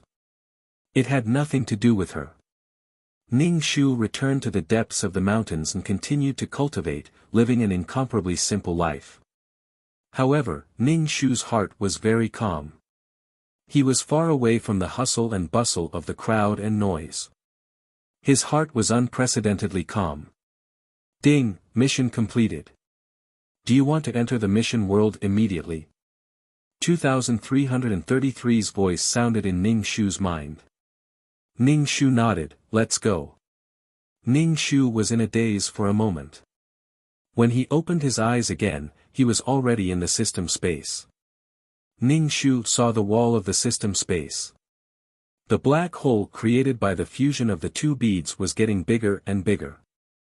He estimated that it would be a while before they completely fused. Ning Shu first sat cross-legged on the ground to cultivate, absorbing the pure soul energy. After cultivating, Ning Shu took out the Buddhist bead bracelet and chanted the clear heart mantra. Let his mind be clear. After it was over, Ning Shu let out a long breath, letting out all the depression. Ning Shu sat cross-legged on the ground and opened the attribute panel. Serial number, 2333 Name, Ning Shu Senior Mission Taker Age, 27 points, 46. 15 million Soul Value, 340 HP, 121 Intelligence, 354 Charm, 40 Luck, 219 Spiritual Power, 250 Faith, 15515 Combat Power, 372 Aptitude, 139 Merit, 13410 Skills, 5th Ring Shooting Technique, Intermediate Combat Technique, Exceptional Martial Arts Proficiency, Intermediate Poison Technique, Beginner Business Management Knowledge, Beginner Code Programming, Beginner Lawyer Skills, Beginner Ghost Catching Skills. Honorary Titles, Goddess of War, Selfless Ancestor Items, Calm Halo, Tranquilizer, Faith Halo, Amulet 4, Upgraded Amulet 2. Aura, Mother of the World Empress Blessing, Model Worker Sister Chen Shi's Blessing, Leader Aura Grass Blessing, Lifelong Friend Miao Miao Miao's Blessing, Life-Saving Hand Zhu Sun Yang's Blessing, Founding Female General Chen Ermiai's Blessing, Lawful Beauty Chen Ning's Blessing, Transcending Race Communication by San Yang's Blessing, Fulfilling by San Yang's Wish, repaying Yi Liang. He was very familiar with peerless martial arts. Ning Shu, the reward this time was really rich. The ability to communicate with animals was not bad. Although there were limitations, such as not being able to communicate with the single-celled organism Paramecium, Huiji's intelligence was lower. However, Ning Shu was very happy. After all, it was still a skill. 8 million points and 80 attribute points, this was unprecedented. It seemed that Bai Sanyang was satisfied with this mission. Ning Shu happily distributed the attribute points. Number, 2333. Name, Ning Shu. Advanced Mission Taker. Age, 27 points, 46.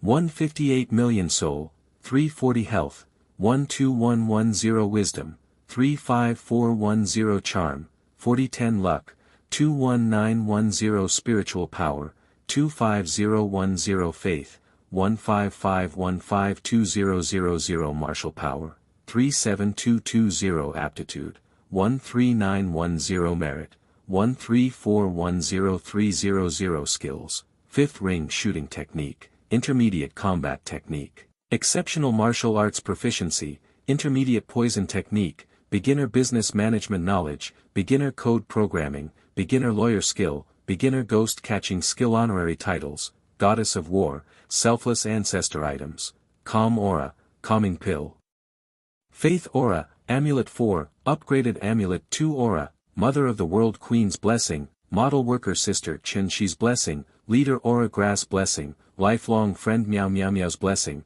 Savior Zhu Sun Yang's Blessing, Founding Heroine Chen Ermiai's Blessing, Justice Beauty Chen Ning's Blessing, Transcending Race Communication Skill Proficiency Bai Sanyang's Blessing. Note, can only communicate with animals within a certain range of intelligence.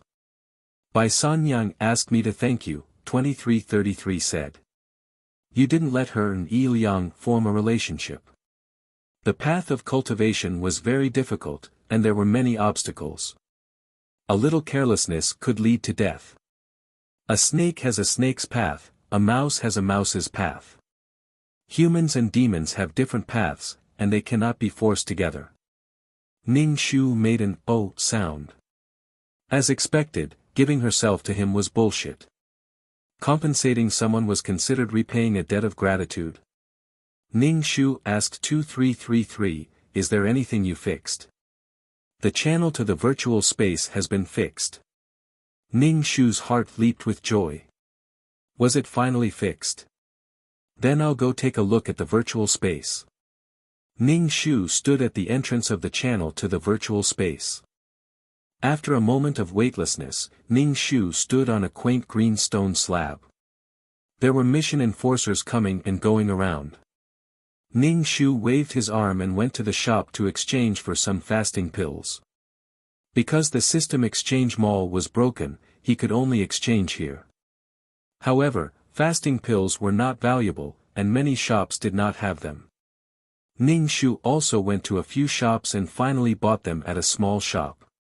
Ning Shu exchanged for a lot of fasting pills, then spent some points to buy a sofa, a bookshelf, a bed, and some miscellaneous books from a small stall. There were all kinds of books, legends about the system space, or some of the mission enforcers' legends. There were also some secret books and romance novels mixed in. He exchanged for a few small potted plants to decorate. Ning Shu felt that she was a very sentimental and poetic woman, but she was not. She really could not get used to the empty system space. With these things, the system space did not look monotonous. After a shopping spree, Ning Shu planned to go to a restaurant to eat something delicious. It felt like she had not eaten in a long time. As a soul, no matter how much she ate, she would not get fat, and it also had the effect of strengthening the soul. Chapter 12:12. The only way to solve his problems was to get rich quickly. If he couldn't get rich quickly, he could eat and drink too much. Ning Shu went to the restaurant and ordered a table full of dishes. As he ate, he perked up his ears to listen to the conversations around him.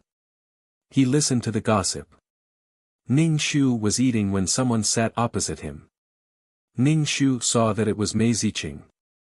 Ning Shu felt that he hadn't seen her in a long time. "What are you doing? You didn't reply to my messages. It's like you disappeared," Mei Ziqing said. "I thought you were killed." Ning Shu swallowed the food in his mouth and wiped his hands. "There's a problem with my system space. The chat system is broken. Why are you looking for me?" "No wonder. It's nothing much. Didn't I borrow 100 points of faith from you last time? I'll return it to you." Mei Ziqing waved at the waiter and ordered a pot of tea. "There's no need to rush," Ning Shu said to Mei Ziqing. "Order whatever you like." "No need." Mei Ziqing took a sip of tea and transferred 110 points of faith to Ning Shu. Ning Shu looked at it. "Why did you transfer an extra 10 points? Consider it as interest," Mei Ziqing said. Ning Shu didn't take the 10 points of faith and returned it to Mei Ziqing. "You don't have to be so polite. We're friends." Mei Ziqing smiled and took a sip of tea. "Hurry up and become a super mission enforcer. Go to the space above. That space has more resources than this space." The space that Mei Ziqing was in was of a higher level than the virtual space. Ning Shu nodded. "I'm working on it. It's just a little difficult." Ning Shu didn't know when he could become a super mission enforcer. Ning Shu didn't have a strong desire to become a super mission enforcer. Without a world of his own, even if he became a super mission enforcer, he would be killed easily. As long as he built his own world, even if he didn't become a super mission enforcer, he could control his own destiny. Level didn't represent strength. Ning Shu was hoping to find the world's origin. Currently, there was only the wood element. There were still a few world's origins that he hadn't found.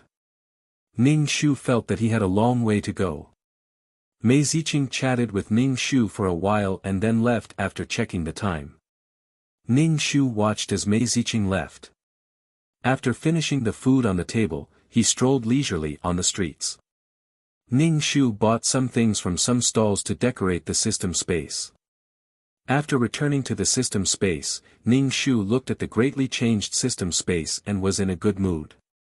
Ning Shu took out the peerless martial art. The moment he opened it, he smelled a very fresh fragrance of grass and wood. It was filled with vitality. The wood element world's origin lotus swayed slightly. One day, she would be able to gather the origin of all the worlds and construct her own world. There would be an endless stream of faith power. Ning Shu pulled out a book from the bookshelf and sat on the sofa to read. As he read, Ning Shu's expression changed. This book was about the love and hate entanglements of a pair of mission enforcers. The entanglements were simply torturous. Later on, they even destroyed a plane. Not only did they destroy one plane, they also entangled themselves in another plane. Ning Shu. Ning Shu closed the book and opened it again. He felt that the way he opened the book was wrong. Mission enforcers were also humans. They had love and hate entanglements and emotions. He didn't know if this story was true or not. Ning Shu threw the book into the trash can. It was fine that he saw something like this in a mission, but why did he see something like this in the system space? Sure enough, it was not reliable to spend some points to buy a big bundle of books from a stall. Ning Shu picked up another book. After reading it, he asked 2333, "Can I see the client now?" "No, you can't. Wait until the black hole of the two pearls disappears. Don't get too close to the black hole. If you get sucked in, I can't save you," 2333 said. "Ning Shu, then I'll enter the mission," Ning Shu said. Ning Shu felt dizzy. His body fused into another body. He heard banging sounds. When he opened his eyes, it was pitch black in front of him. He could faintly hear someone chanting outside, but Ning Shu couldn't understand a single word. His lungs were burning. He was suffocating. It felt like his lungs were going to explode. Oxygen. Ning Shu reached out and touched the side. He was locked in a small space. There were banging sounds outside. It sounded like a coffin was being nailed. Buried alive? Ning Shu suddenly stopped moving. If he moved too much, he would use up the little oxygen in the coffin. Why did he encounter such a situation as soon as he arrived? Ning Shu held his breath. It felt like his lungs were being pricked by needles. Even his head was starting to become dizzy. Ning Shu recited the mantra of the ultimate martial arts in his heart. A thin layer of spirit energy flowed into Ning Shu's body. With spirit energy, Ning Shu finally felt less suffocated. As Ning Shu cultivated, he began to accept the plot. The original owner was called Lu Xiaoya. She was a girl who was almost 14 years old. She was staying here because Lu Xiaoya was going to get married. However, it was a ghost marriage. Usually, ghost marriages were done through ghost matchmakers. They matched the dead person's birth characters and date of death. There were also ghost marriages where the dead were matched with the living. Humans and ghosts had different paths, so the chosen living person had to die. Usually, it was a woman who was sacrificed in the marriage. There were no men who were sacrificed in the marriage. Lu Xiaoya's family was an ordinary family. They were poor people who dug for food in the fields. A local rich family wanted to arrange a ghost marriage for their son. Lu Xiaoya's parents didn't agree at first, but the family really didn't have enough money. Also, Lu Xiaoya was a little girl. She was sold to the rich family for 10 taels of silver. 10 taels of silver was a lot. Lu Xiaoya's family might not even be able to save 1 tael of silver in a year. Lu Xiaoya was taken to the rich family's house. She was washed clean, put on a wedding dress, and locked in a coffin. She was buried alive just like that. Ning Shu. He didn't know if it was because Lu Xiaoya's life wasn't meant to end, but the rich family's wife had a dream. She said that she dreamed of her son, and in her dream, her son said that he wouldn't let his wife die. For the time being, regardless of whether this was true or not, Lu Xiaoya had picked up a life and even became a young mistress. The price was to be a widow for the rest of her life. Compared to death, this kind of outcome should be slightly better. However, the situation was not like this. Lu Xiaoya felt that there was a ghost in the Li family. Sometimes, he would see a pair of pale hands with black and red fingernails suddenly reach out from under the blanket. Every time he slept, he felt as if 1,000 kilograms of rock was pressing down on his body, and he even heard someone calling him. Lu Xiaoya told the Li family that there was a ghost, but the Li family didn't believe her. Lu Xiaoya lived in fear every day. She was very haggard, and even her lips were pale. She looked absent-minded. That ghost said that she was his wife and that he was San Lang. The third son of the Li family was Lu Xiaoya's ghost husband. Lu Xiaoya was extremely afraid. She felt as if she had fallen into an ice cellar every day. Chapter 12-13. Back then, Lu Xiaoya's parents sold her to the Li family without Lu Xiaoya's consent. Lu Xiaoya didn't have any room to object. Her parents said that since she was raised to this age, she should repay this family. Lu Xiaoya's parents also vaguely knew that this was not a good thing. If they really wanted to marry their daughter as a young mistress, there would be no lack of betrothal gifts and etiquette, but they would have to buy it with silver. The family was really poor, so they could only sell their daughter. Lu Xiaoya was brought to the Li family in a panic and began a nightmarish life. Although he didn't die, he had a ghost husband. Lu Xiaoya was afraid, very afraid. She wanted to escape, but she was caught by the Li family. Lu Xiaoya had run away too many times, and the Li family became impatient, directly locking Lu Xiaoya in the house. Then, Lu Xiaoya spent time with her ghost husband every day. The ghost husband's face was pale, and his eyes were dark. He wore the clothes he wore when he was buried, and he walked as if he was floating. The key was that only Lu Xiaoye could see it, and no one else could. For some reason, Lu Xiaoye's stomach swelled up like a balloon. The Li family concluded that Lu Xiaoye was a thief. Then, they drowned Lu Xiaoye in the pond. Lu Xiaoye died just like that.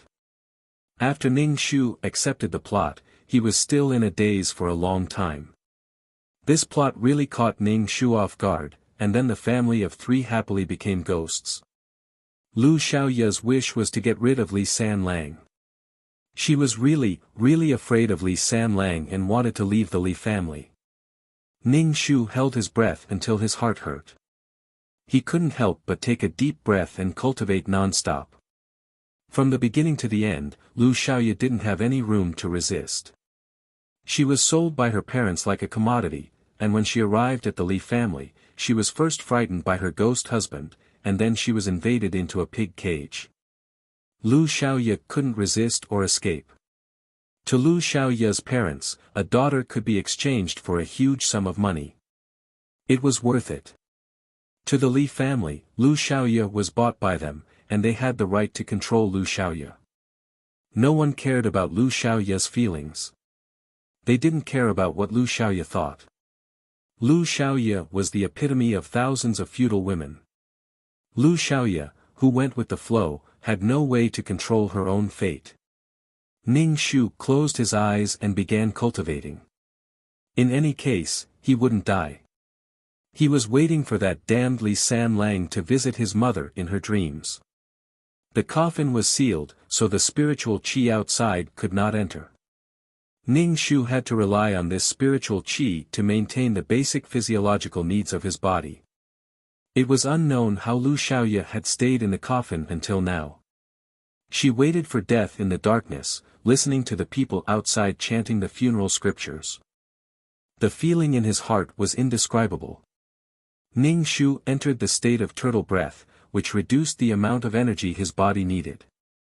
Ning Shu didn't know how long he had been in the coffin when he heard the sound of someone opening the coffin and a woman's voice. Quickly get her out. Sanlang said to let her live as Sanlang's wife. It's been half a day. I reckon they're all dead. A male voice rang out. Open it and take a look. If he's really dead, bury him with Sanlang. Light shone through his eyelids. Ning Shu's stiff body was carried out of the coffin. Dead? Wang Shi stared at Ning Shu.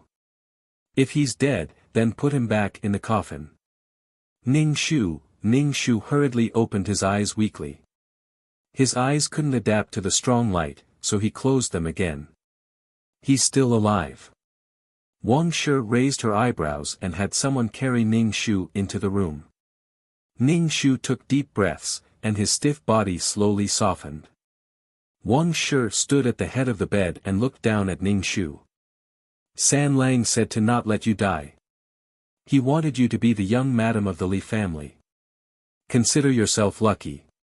From now on, you'll be a member of the Li family. You'll have to abide by the Li family's rules. You'll have to take care of your husband and children. You'll have to keep your chastity for Sanlang. My Sanlang is too soft-hearted. He won't let you die. Wang Shi's face was filled with nostalgia and sadness. Unfortunately, Sanlang passed away early. Ning Shu was expressionless and didn't speak. Wang Shi still felt that this was a gift. But Lu Xiaoye would have to live in front of the memorial tablet for the rest of her life. 10 taels of silver. Ning Shu couldn't solve any of the problems that could be solved with money. Wang Shi rambled on about the Li family's rules for a while, then locked the door from the outside. After Wang Shi left, Ning Shu moved her body and sat cross-legged on the bed to begin cultivating. Since she wanted to get rid of Sanlang, martial arts was essential. Because it was ancient times, spiritual energy was abundant. When Ning Shu used her peerless martial arts, spiritual energy flowed into her body. Her lungs, which had hurt from holding her breath before, didn't hurt anymore. Ning Shu sank into cultivation. When she woke up, the sky was dark. There was no light in the room, so it was dark. Ning Shu got off the bed. Suddenly, a pair of cold hands stretched out from under the bed and grabbed her ankles. The hands were incomparably cold, like ice cubes. Suddenly grabbing Ning Shu's ankles, Ning Shu was startled and her whole body shivered. In such a dark and quiet environment, suddenly having a pair of hands grab his ankles was a very hair-raising thing. No wonder Lu Xiaoye was so scared. Ning Shu felt a steady stream of cold energy spread from her ankles to her whole body. Ning Shu had peerless martial arts to protect her body, but she was so cold that her teeth were chattering. If it wasn't an ordinary person, the evil energy would have entered their body.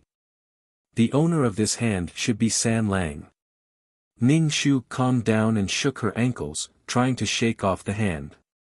But no matter how she shook, she couldn't shake it off. Ning Shu squatted down and tried to pry the hand away. "Let go," Ning Shu coldly said. The cold hand was still coldly grabbing Ning Shu's ankles. Ning Shu rolled her eyes. "Then don't blame me for being ruthless." Ning Shu recited the exorcism spell and drew a talisman in the air. Then, she hit the cold hand with the talisman. The blue and white hand trembled and released Ning Shu's wrist. Then, it retracted back under the bed. Ning Shu lifted her red skirt and lifted her pants. Then, she saw fingerprints on her ankles. Blue and black fingerprints. Ning Shu walked to the door and wanted to open it. However, the door was locked. Ning Shu knocked on the door. The door made a loud sound. Ning Shu's dantian was filled with anger.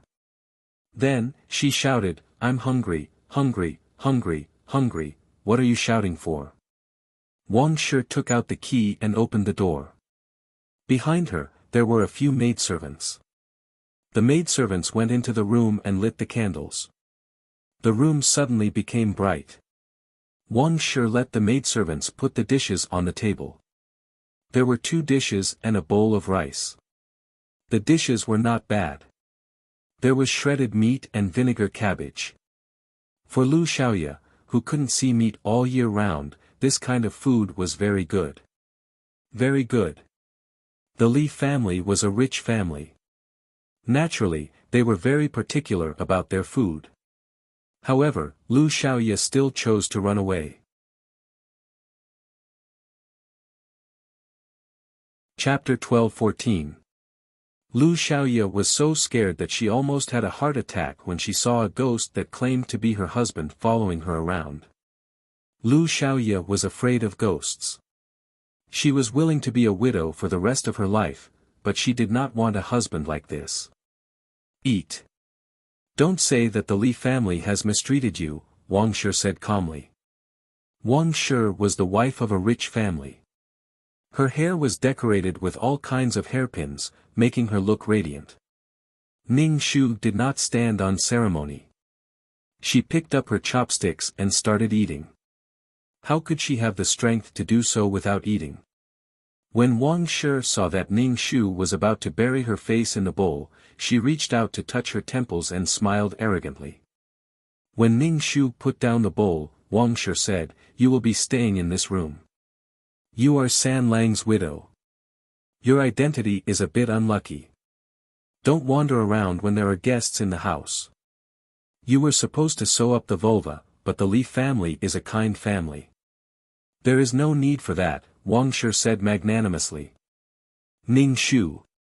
Sewing up the vulva meant sewing up the woman's lower body, leaving only a chopstick-sized hole for blood to flow out. Some families were afraid that the widowed woman would not be able to bear the loneliness and would do something that would embarrass her husband's family. Ning Shu cursed in her heart. Ning Shu saw Wang Shi staring at her and could not help but twitch her lips. Was she supposed to be grateful? Ning Shu was expressionless and did not say a word. Wang Shi looked at Ning Shu and frowned. She could not help but say, "You country girl. You don't know the rules at all." Wang Shi stood up. "Remember what I said. You are now the daughter-in-law of the Li family. You can't do anything that will embarrass the Li family. The Li family is a big family. Ning Shu nodded. I will remember. Wang Shi then left. She probably thought that Ning Shu was young and was afraid that she would do something, so she locked the door. After eating and drinking, Ning Shu planned to go back to bed and continue cultivating. When she turned around, she saw San Lang standing behind her. He was wearing a shroud. His face was pale and there were dark circles under his eyes. It was soundless. Ning Shu's heart skipped a beat before he calmed down. Fuck you. You're so scary. Sooner or later, you'll scare me until I fall sick. What the hell? The room was filled with cold air, and it was extremely cold. Ning Shu and Li San Lang stood opposite each other. Li San Lang's body was suspended in the air, so Ning Shu couldn't see his legs. Ning Shu said, since you're already dead, why not reincarnate? Why the fuck was he looking for a wife when he was lonely? He was already dead, yet he still wanted to harm others. Li San Lang opened his black and red lips. You're my wife. Li San Lang's voice was hoarse, as if he was going through puberty.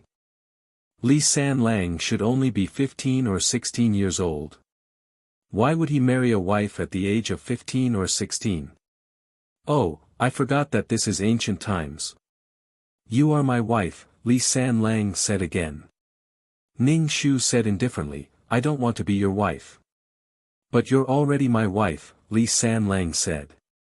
As he spoke, the temperature in the room became lower and lower. Ning Shu walked past Li San Lang. He took off his shoes and sat on the bed. Suddenly, a hand came out from the folded bedding and placed on Ning Shu's waist. Instantly, Ning Shu felt as if he had fallen into an ice cellar. He lowered his head and saw a pair of pale hands. The nails were black and red, and the skin was blue. Ning Shu snorted and rolled his eyes. He drew a talisman in the air and placed it on the hand on his waist. Li San Lang stubbornly held on to Ning Shu's waist. The talisman hit his hand, and smoke came out. In the end, he couldn't take it anymore and withdrew his hand. How do you know this? Li San Lang angrily said. He floated in front of Ning Shu. He was face to face with Ning Shu, and the tips of their noses were about to touch. At such a close distance, Li San Lang's face was even more terrifying. Ning Shu was incomparably calm. He was speechless for Lu Xiaoya. Other people's ghost husbands were all handsome to the point of angering the heavens. But this one from Lu Xiaoya's family was really... It was hard to explain. But she had already become a ghost. How beautiful could she be? Mother said that you're a country girl. How do you know all this? Li San Lang said with dissatisfaction. His tone was not good. His whole body emitted a vicious aura. His hair fluttered in the wind. Ning Shu's expression did not change. I still know a lot. You are my wife. You shouldn't disobey me. Li San Lang became more and more unhappy. Li San Lang was angry. The temperature in the room dropped. Ning Shu used the spirit energy in his body to resist the cold. Li San Lang actually hugged Ning Shu with open arms. Ning Shu instantly felt as if he was close to 1,000-year-old ice. The coldness penetrated his heart. It's time to consummate. Li San Lang whispered into Ning Shu's ear. Ning Shu felt that his ears were about to freeze off. If you want to talk, then talk. Why are you so close? Although she did not know why Li San Lang did not enter the cycle of reincarnation and was still attached to the mortal world, she had to get rid of Li San Lang. She had to leave the Li family. Otherwise, her stomach would inexplicably swell in the end. Ning Shu was tightly hugged by Li San Lang. His body was numb from the cold. Ning Shu also felt that he was in trouble. In just a short period of contact, Ning Shu knew that Li San Lang was a person, ghost, with a strong desire to control. Now that they were about to enter the bridal chamber, how could a person and ghost enter the bridal chamber? Let go of me. Otherwise, we'll all fight to the death. Ning Shu said. If the ghost energy entered the body, it would reduce one's lifespan and affect one's thinking. You are my wife. You must enter the bridal chamber. Li Sanlang's voice was very unhappy. Are you going to disobey me? Ning Shu felt that Li Sanlang was hugging his body even tighter. Ning Shu, what kind of fucking task is this? Ning Shu chanted the incantation with full energy. Li Sanlang's hand that was hugging Ning Shu loosened. Ning Shu's incantation became more and more rapid. The surrounding air shook. Li Sanlang was forced to move away from Ning Shu. His expression became more and more impatient. Are you going to disobey your husband? Ning Shu rolled his eyes and drew a talisman in the air. This talisman was not used to deal with Li Sanlang, but to integrate the incantation into his body. To resist the cold and yin energy. However, without cinnabar, the effect of the talisman was reduced by half. If she had talisman paper, she could make Li Sanlang unable to get close to her. Lu Xiaoya, you are disobeying me. Li Sanlang threatened again. Ning Shu did not stop chanting. Li Sanlang was unable to get close to Ning Shu's body. He was very angry. Don't disobey me. Don't challenge my patience. I will give you favor. Li Sanlang said. Obviously, Li Sanlang was a person who had been favored by the heavens since he was young. He had always been high and mighty. Oh, you give me favor, and I have to accept it.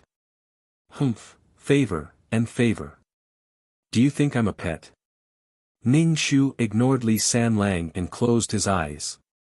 He kept chanting while drawing talismans in the air.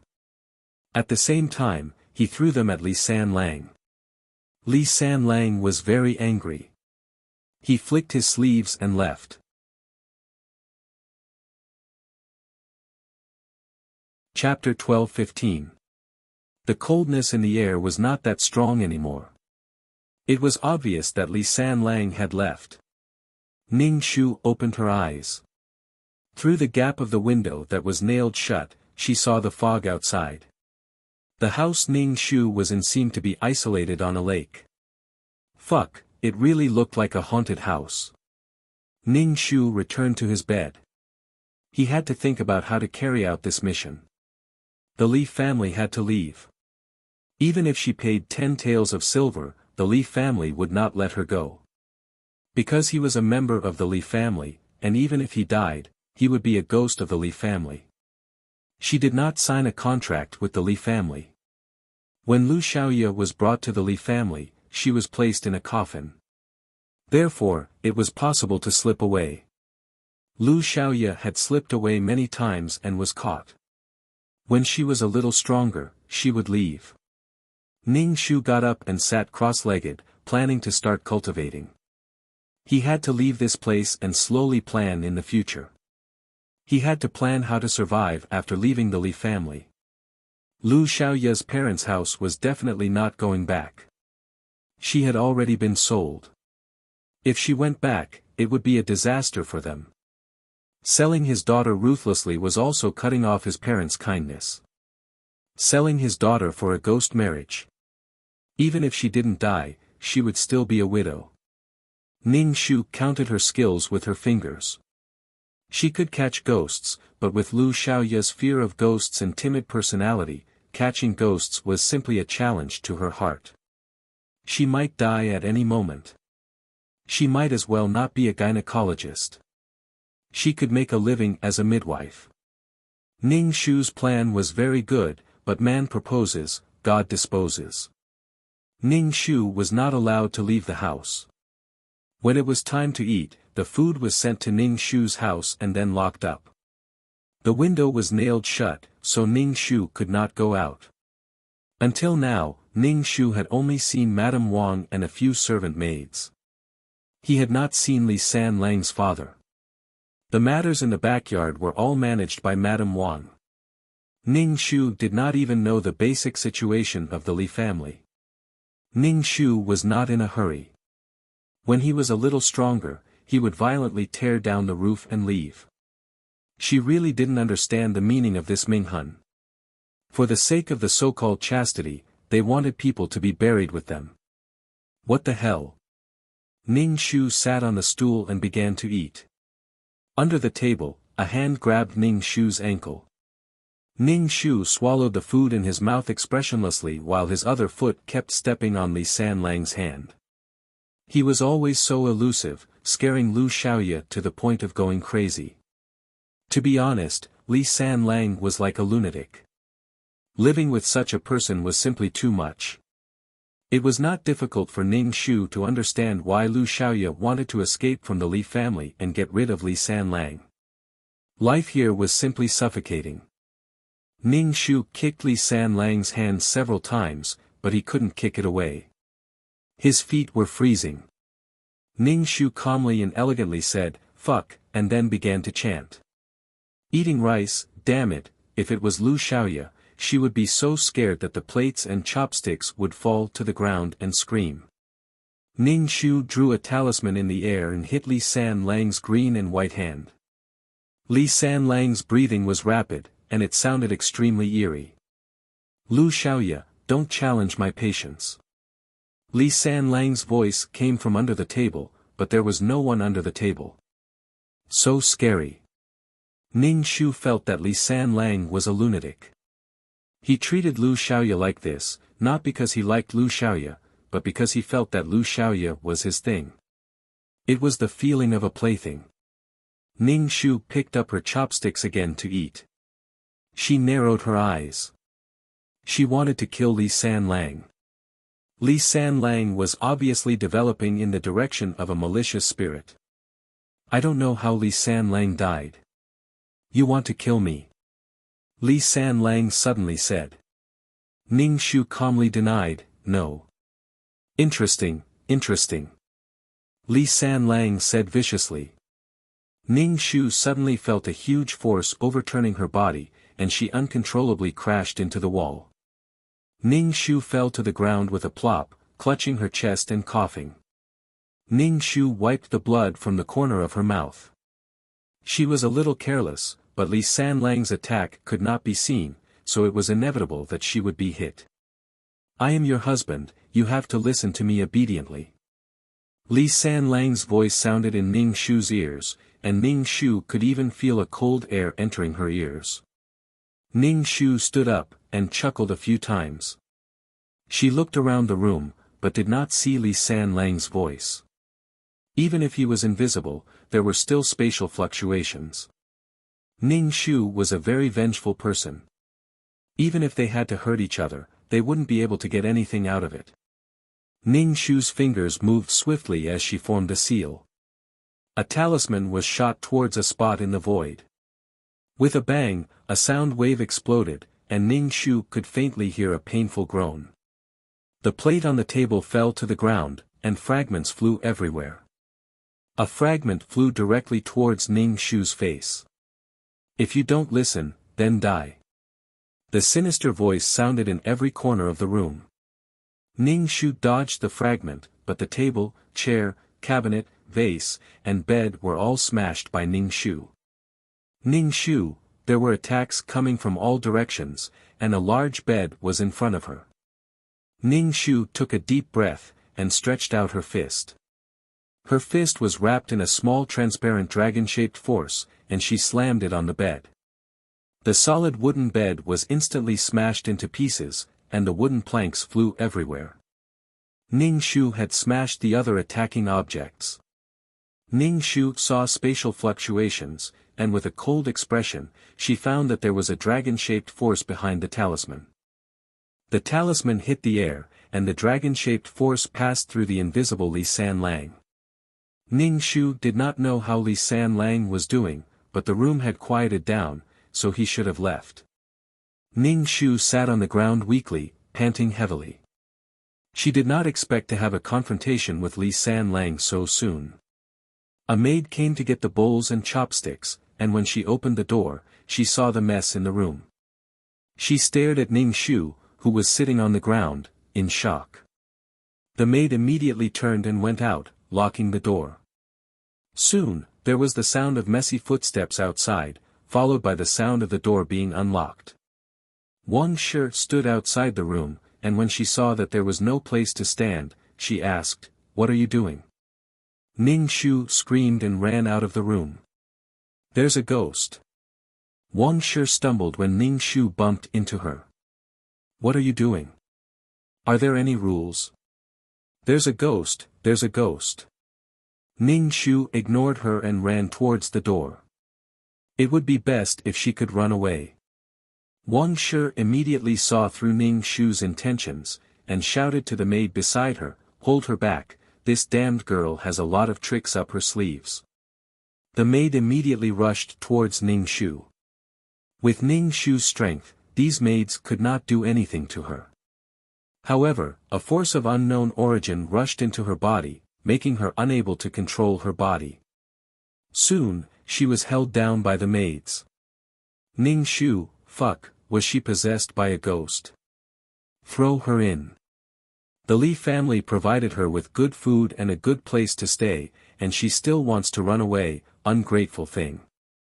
You've cultivated for 8 lifetimes to marry into the Li family, and you still want to run away, bitch. Wang Shi said coldly. If it wasn't for my son's kindness, you would have been buried with him.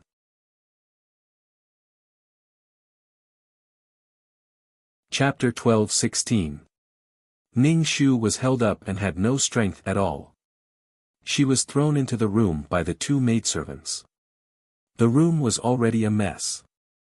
There were wood chips, plates, and porcelain pieces.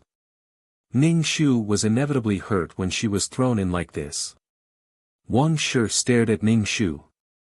"Stay here. I was going to let you out after a while. Since you don't know what's good for you, I'll just keep you locked up. I really don't understand why San Lang is so soft-hearted and let you live. If you die, there won't be so much trouble. Even if you sell yourself, you won't be able to pay for the things in this room.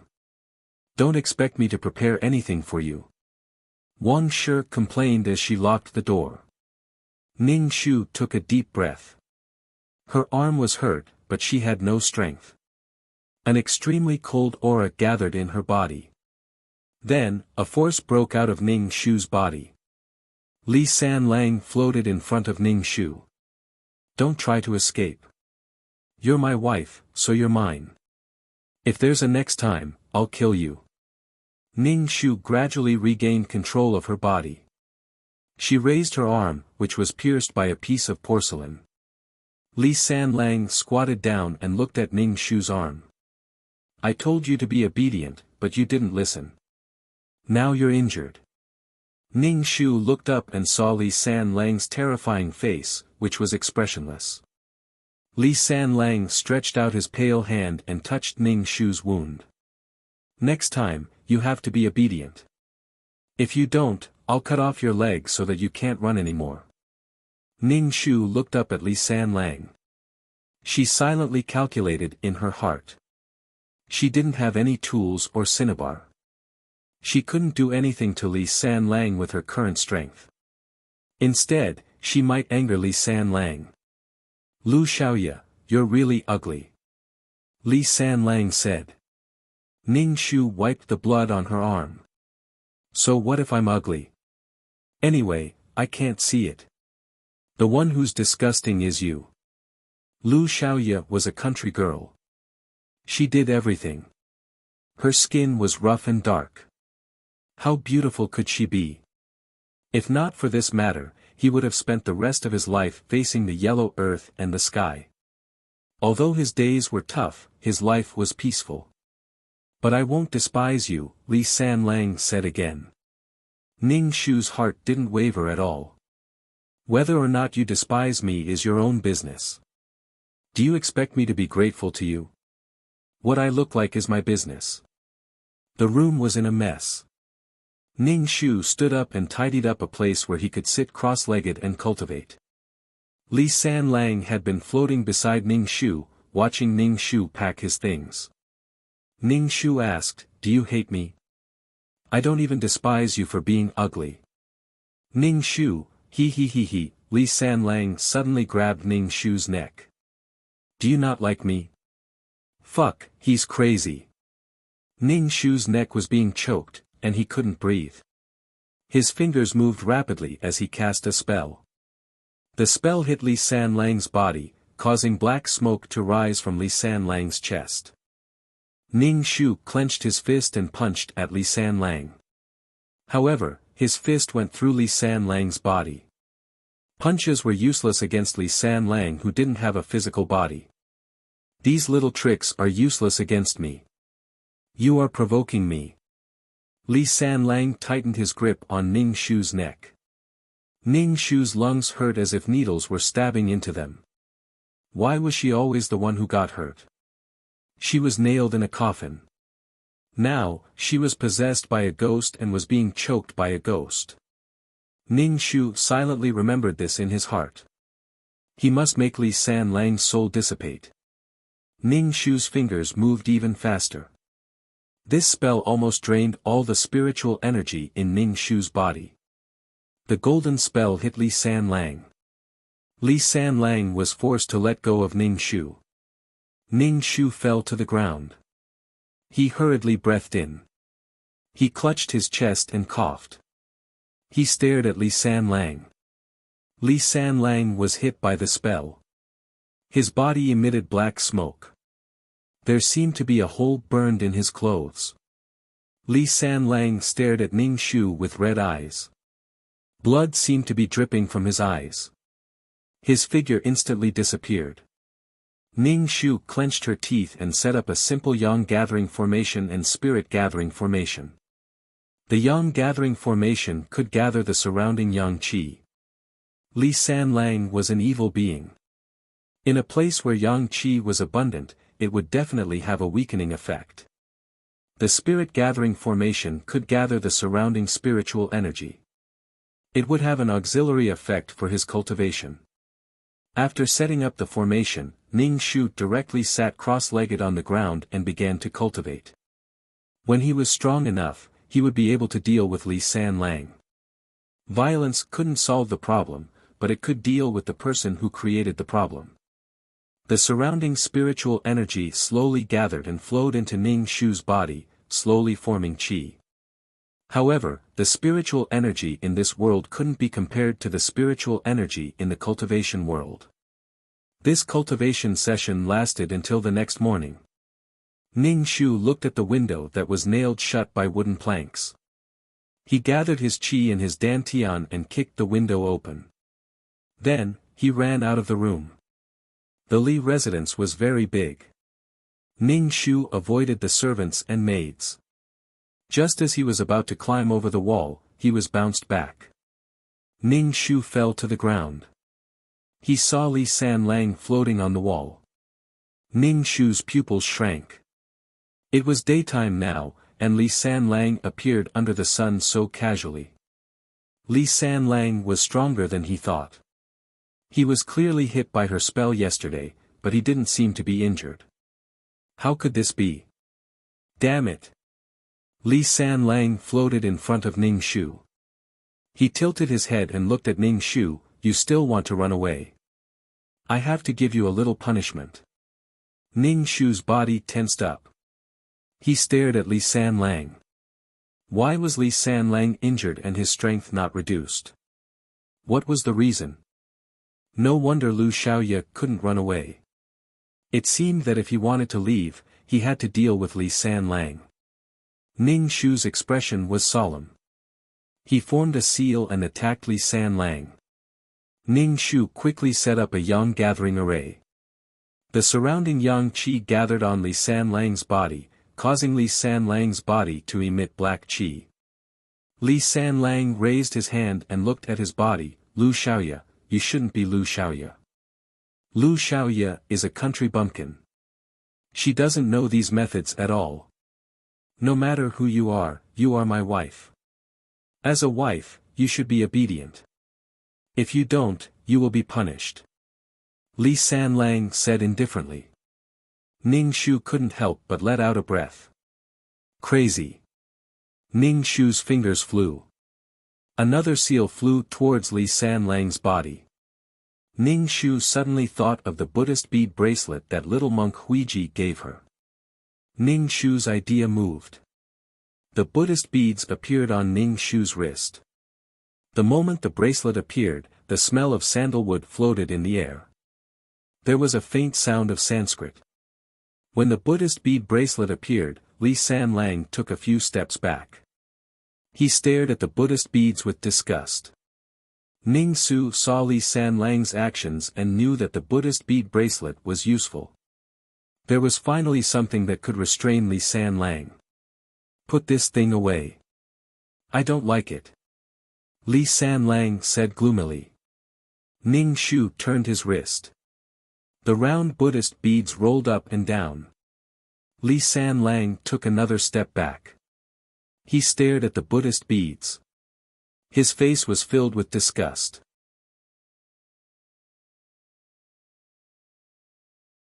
Chapter 12-17. Ning Shu regretted not taking out the bracelet earlier. She had not thought of it before. At least she didn't have to be strangled by Li Sanlang. Li Sanlang didn't treat her as a person. Li Sanlang looked at the prayer beads on Ning Shu's wrist and they disappeared. You're running away again. Wang Shi came over with a large group of maids. She stared at Ning Shu unkindly. Can't you be a little quieter? Do you have to make a fuss? What did the Li family do to make you feel so uncomfortable? Wang Shi's expression was full of disgust and impatience.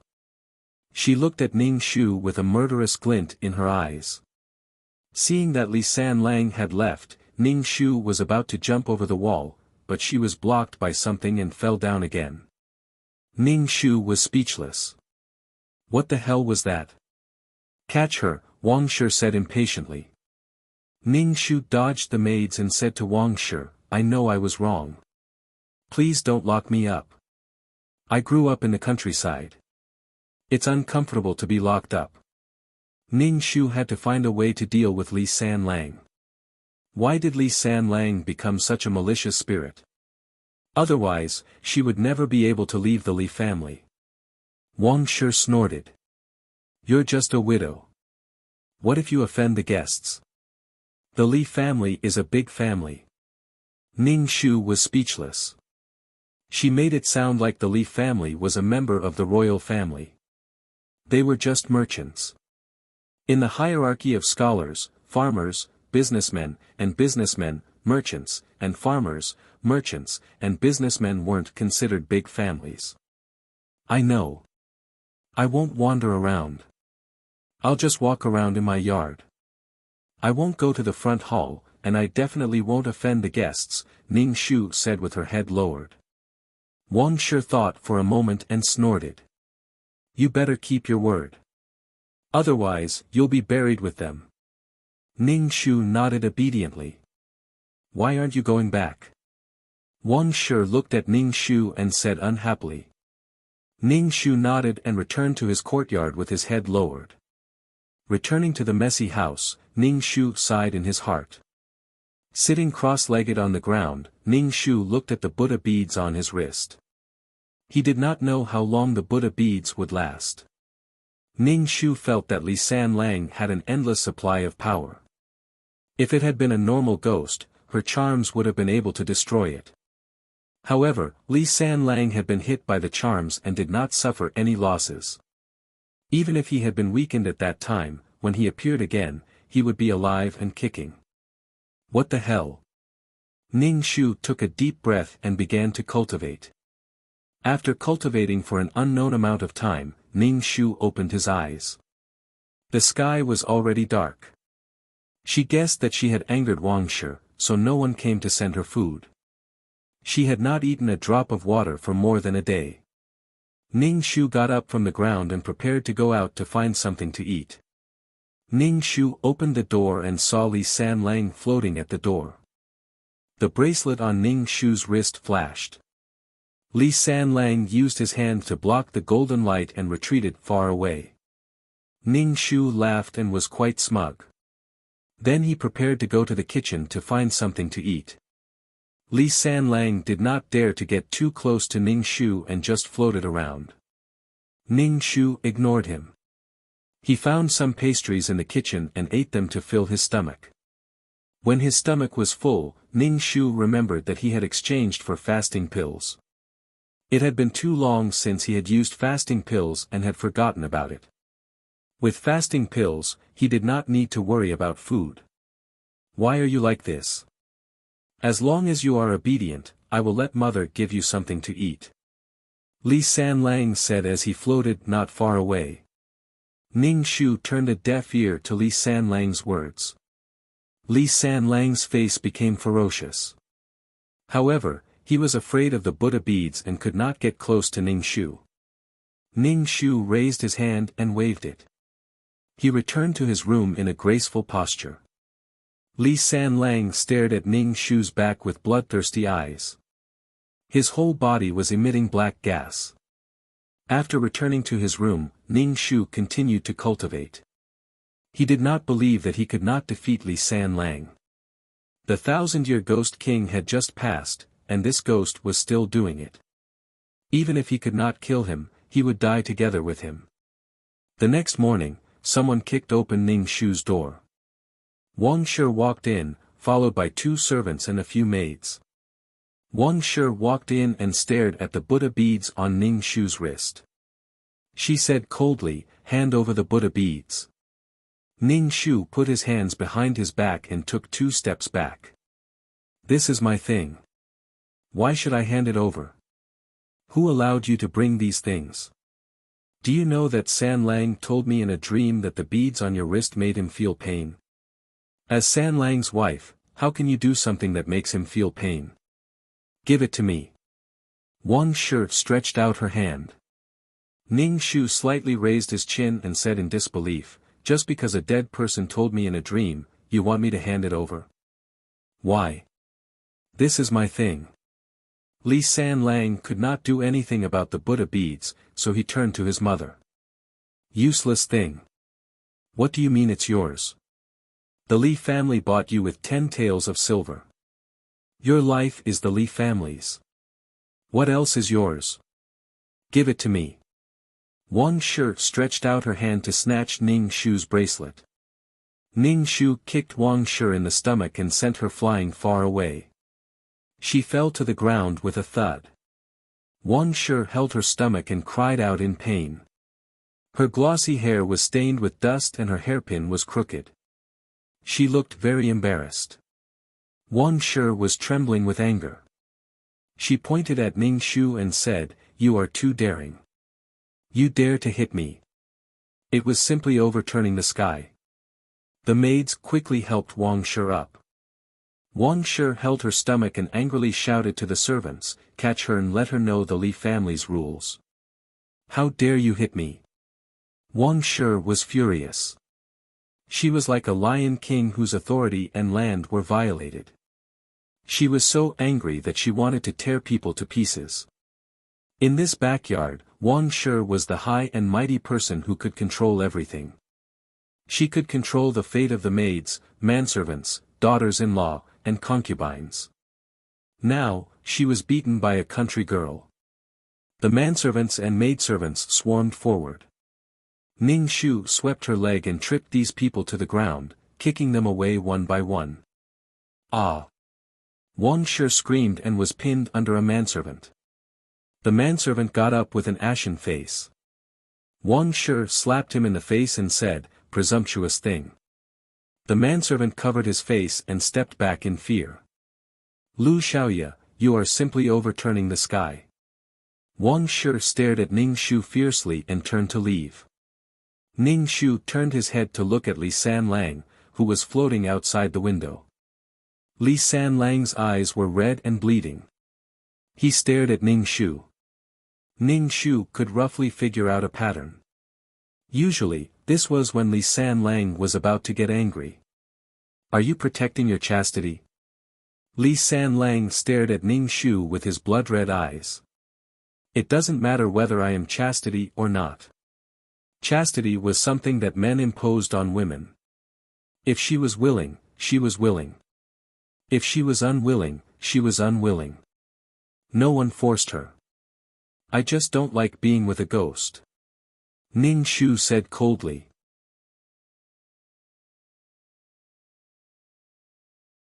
Chapter 12:18. You are a ghost, a monster.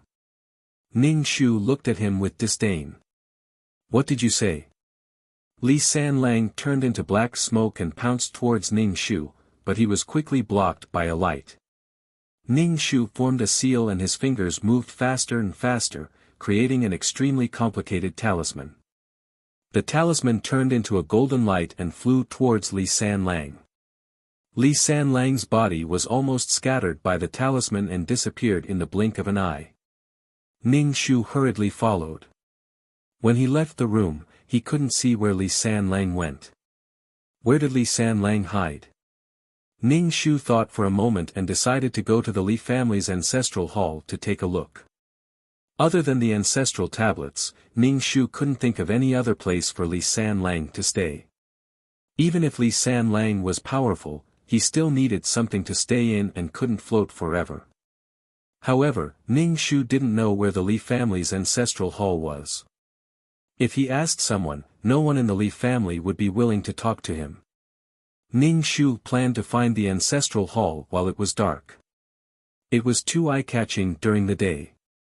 Capture her and bury her with me. Wang Shi brought another group of people over. This time, there were a lot of people. It was a majestic group. They came menacingly. The Li family will give you food and shelter from the rain. Otherwise, you won't be able to get any customers even if you sell yourself to a brothel. Wang Shi said sarcastically. Ning Shu curled his lips. She said that her family was a big family. Which big family's matriarch was like this? A frog at the bottom of a well bragging. A group of people immediately surrounded Ning Shu. It looked like they were determined to bury her along with them. She wasn't as obedient as Lu Xiaoya. Wang Shi's patience had been exhausted. She was going to get rid of her. Ning Shu was also a little annoyed. Wang Shi had to act like a mother-in-law every day. She wanted people to kneel on the ground and lick her feet. Ning Shu kicked away the people in front of him and went straight to Wang Shi. When Wang Shi saw Ning Shu rushing towards her with a cold face, she was so scared that she fell to the ground. Ning Shu lifted his foot and stomped heavily on Wang Shi's calf. Immediately, the sound of bones cracking could be heard. Wang Shi's face turned pale in an instant, and she let out a deafening scream. Her face was twisted in pain. Wang Shi was in so much pain that her eyes rolled back. The maidservant hurriedly helped Wang Shi up, but as soon as she moved, Wang Shi cried out in pain. Wang Shi was sweating profusely. Unable to bear the pain, she fainted. The maids and manservants were in a mess. In the end, they managed to carry Wang Shi away. When he touched Wang Shi's leg, Wang Shi's face turned even paler. This kind of injury was enough to keep Wang Shi in bed for a while. Wang Shi always tried to take the prayer beads off her wrist. Without the prayer beads, how could she guard against the elusive Li Sanlang? Li Sanlang strangled her neck at the slightest provocation. Li Sanlang's current behavior was like subduing a wild horse. He had to train the horse to be obedient. He didn't treat Lu Xiaoya so strongly because Lu Xiaoya was very obedient, afraid. Li Sanlang almost did whatever he wanted. Her fierce resistance only led to cruel suppression. Ning Shu really couldn't figure out the meaning of this ghost marriage. Was it just to find a plaything for Li Sanlang? You deserve to die. How dare you treat my mother like this? Li Sanlang's voice sounded from behind Ning Shu. However, he didn't dare to get too close to Ning Shu. He stared at Ning Shu with bloodshot eyes. Lu Xiaoya, you've gone too far. You've gone too far. My mother is also your mother-in-law. How dare you hit your mother-in-law? You're simply disgraceful. Ning Shu fiddled with the prayer beads on his wrist and calmly said, Your mother wants to bury me with her. Why can't I resist? Even ants drag out their lives. Don't I deserve to live? Did he have to thank them for their kindness? Li Sanlang sneered, you were just bought by my mother. If it wasn't for me, you would already be dead. You ungrateful thing. As expected of a mother and son, they had the same nature. Was she that lowly? No matter how lowly he was, he had to live.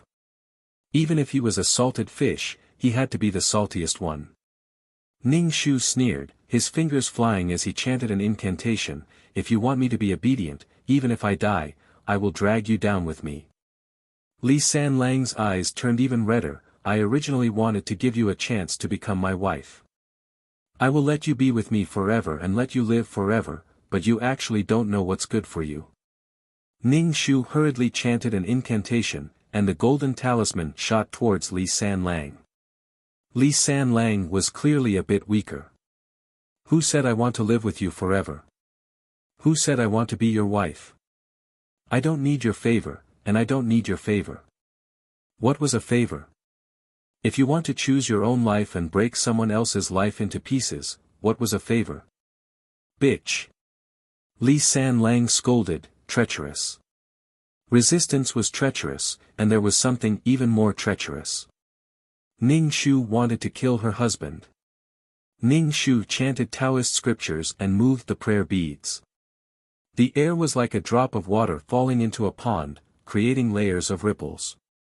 Li Sanlang's figure was like a shadow reflected in the water, becoming distorted. Li Sanlang felt a bit uncomfortable and disappeared.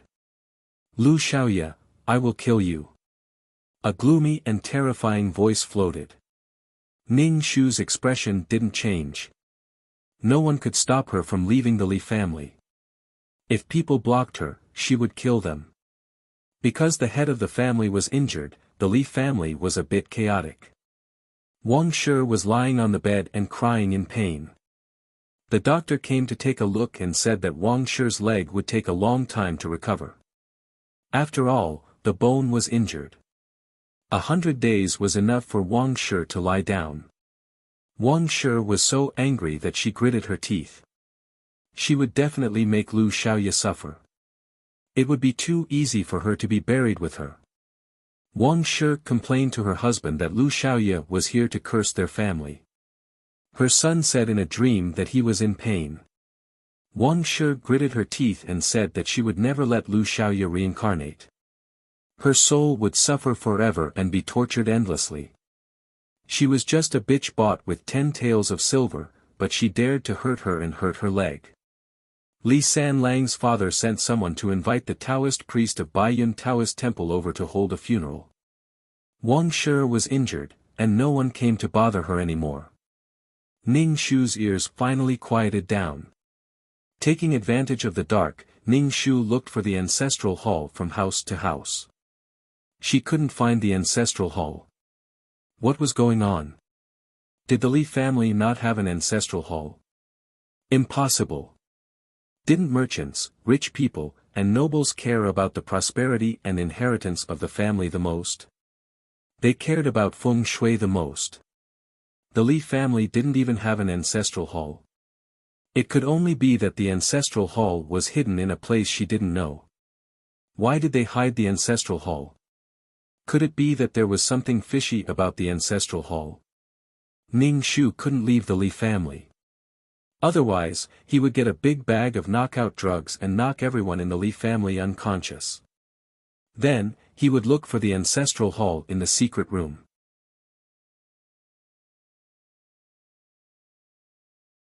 Chapter 12-19. Lu Xiaoya, what are you looking for?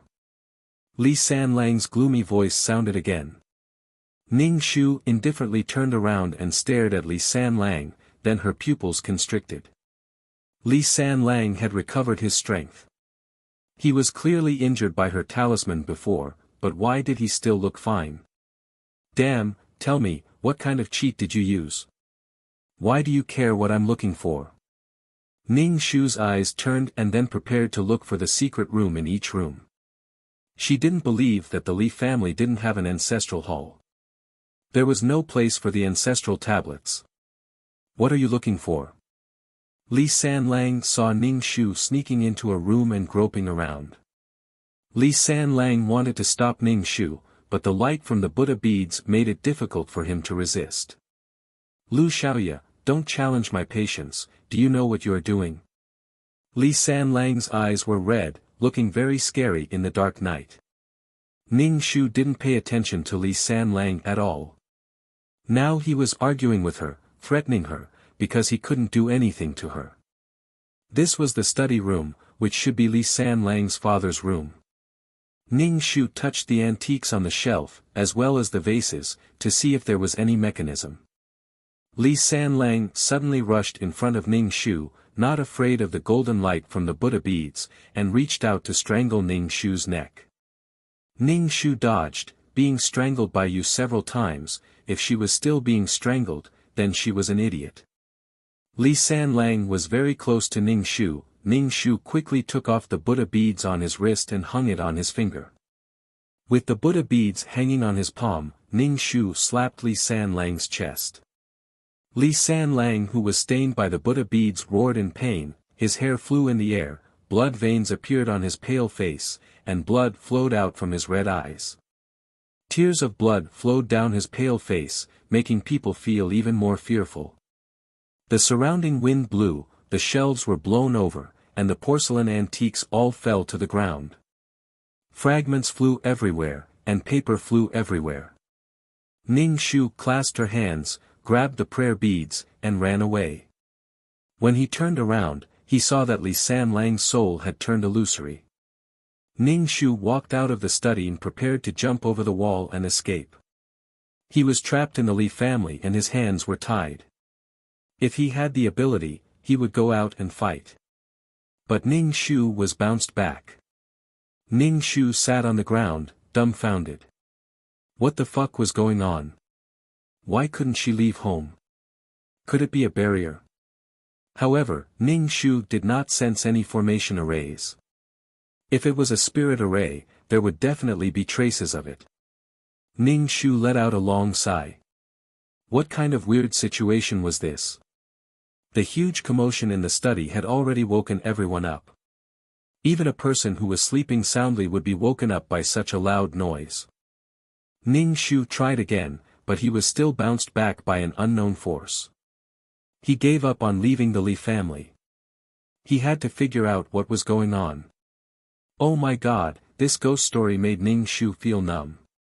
It was clearly a story of a ghost marriage, a story of a young widow breaking through her shackles and struggling to live. Why did such a bizarre thing happen? Ning Shu expressed that he really could not adapt to the development of the strange. What was the force that prevented her from leaving the Li family? The outside world was so big, but she was trapped here and could not get out. Ning Shu returned to his room. The room was still a mess. The chairs and tables were in a mess. Ning Shu had smashed the bed into a wooden plank with his fist. Ning Shu sat cross-legged on the ground and began to cultivate. Li Sanlang, who was injured by the prayer beads, did not appear for 2 or 3 days. Ning Shu could not help but wonder if Li Sanlang was dead. Of course, this possibility was very small. Li Sanlang did not come to find him. Wang Shi's leg was injured. Ning Shu seemed to have been forgotten. However, Ning Shu's heart was not calm at all. This was the calm before the storm, making him feel a little depressed. In any case, Ning Shu felt a little scared. Ning Shu took a deep breath and began to cultivate. When there was nothing to do, Ning Shu wanted to leave the Li family, but he was bounced back. Ning Shu clenched his fist and punched the invisible barrier. It was very soft, but with the same force, he was bounced back. It was like the rebound of a spring. Ning Shu was speechless. His heart was tired. Could it be that the Li family had some treasure? Ning Shu saw that the maids and servants could go out, so why couldn't she go out? There was no need for such special treatment. After experiencing so many worlds, Ning Shu had never encountered such a strange situation. He had no idea what system of power shrouded the Li family. Was the high-level plane so unpredictable? Could it follow the plot? Ning Shu did not give up. He went to the kitchen and took a kitchen knife. He focused his energy on his dantian and slashed at the barrier. Then, the rebound force of the kitchen knife directly pulled Ning Shu away. Ning Shu sighed deeply. Why couldn't he leave? Ning Shu really couldn't figure it out. Why? Why? Ning Shu threw away the kitchen knife with the blade rolled into a cone and returned to his room to continue cultivating. Was it because he was not strong enough that he could not break through the barrier? Ning Shu took a fasting pill. The fasting pill could make him not hungry for half a month. Ning Shu rubbed his chin, wondering if the problem lay with Li Sanlang. Ning Shu thought about it. In the Li family, only Li Sanlang was close to her. They were husband and wife. Li Sanlang did not let him leave. So he still had to kill him. Ning Shu sat cross-legged and began to cultivate. Otherwise, he would not have the strength to face sudden events. Li Sanlang, who had disappeared for more than a month, appeared. The ghost that was hurt by the Buddha beads had recovered. Ning Shu did not know what to say. He could only sigh helplessly. Ning Shu stood up and stood face to face with Li Sanlang. Lu Xiaoya. Li Sanlang called out Ning Shu's name, gloomy and lingering. It was not a good feeling to be called by a ghost. Ning Shu remembered that he was called by a ghost. He could not answer, so he did not say anything. Why did he only scare her? Could he scare others? What, weren't you very capable before? Why aren't you saying anything now? Li Sanlang actually smiled at Ning Shu. The smile was sinister. How could a scary face look good when it smiled? Ning Shu's expression was calm. I have a question, but I don't know if I should ask. Why are you completely fine? Guess. Li Sanlang stared at Ning Shu. Ning Shu took 2 steps and stopped. He suddenly said, Lu Xiaoya, you are a good match for me. Ning Shu. Ning Shu flipped his hair. Speak human. What I mean is, you should die and then be with me, Li Sanlang said. Ning Shu had long been used to Li Sanlang's craziness. I have to thank you. If you hadn't injured me, I might not have grasped the power of the spirit stone so quickly. Li Sanlang. Ning Shu smiled. Ning Shu's eyebrows were knitted. Spirit stone. It shouldn't be the kind of spirit stone she was thinking of. Li Sanlang pointed at Ning Shu. Ning Shu quickly defended, but then he felt that something was wrong. She was trapped, and her body slowly floated up. She seemed to be trapped in a bubble.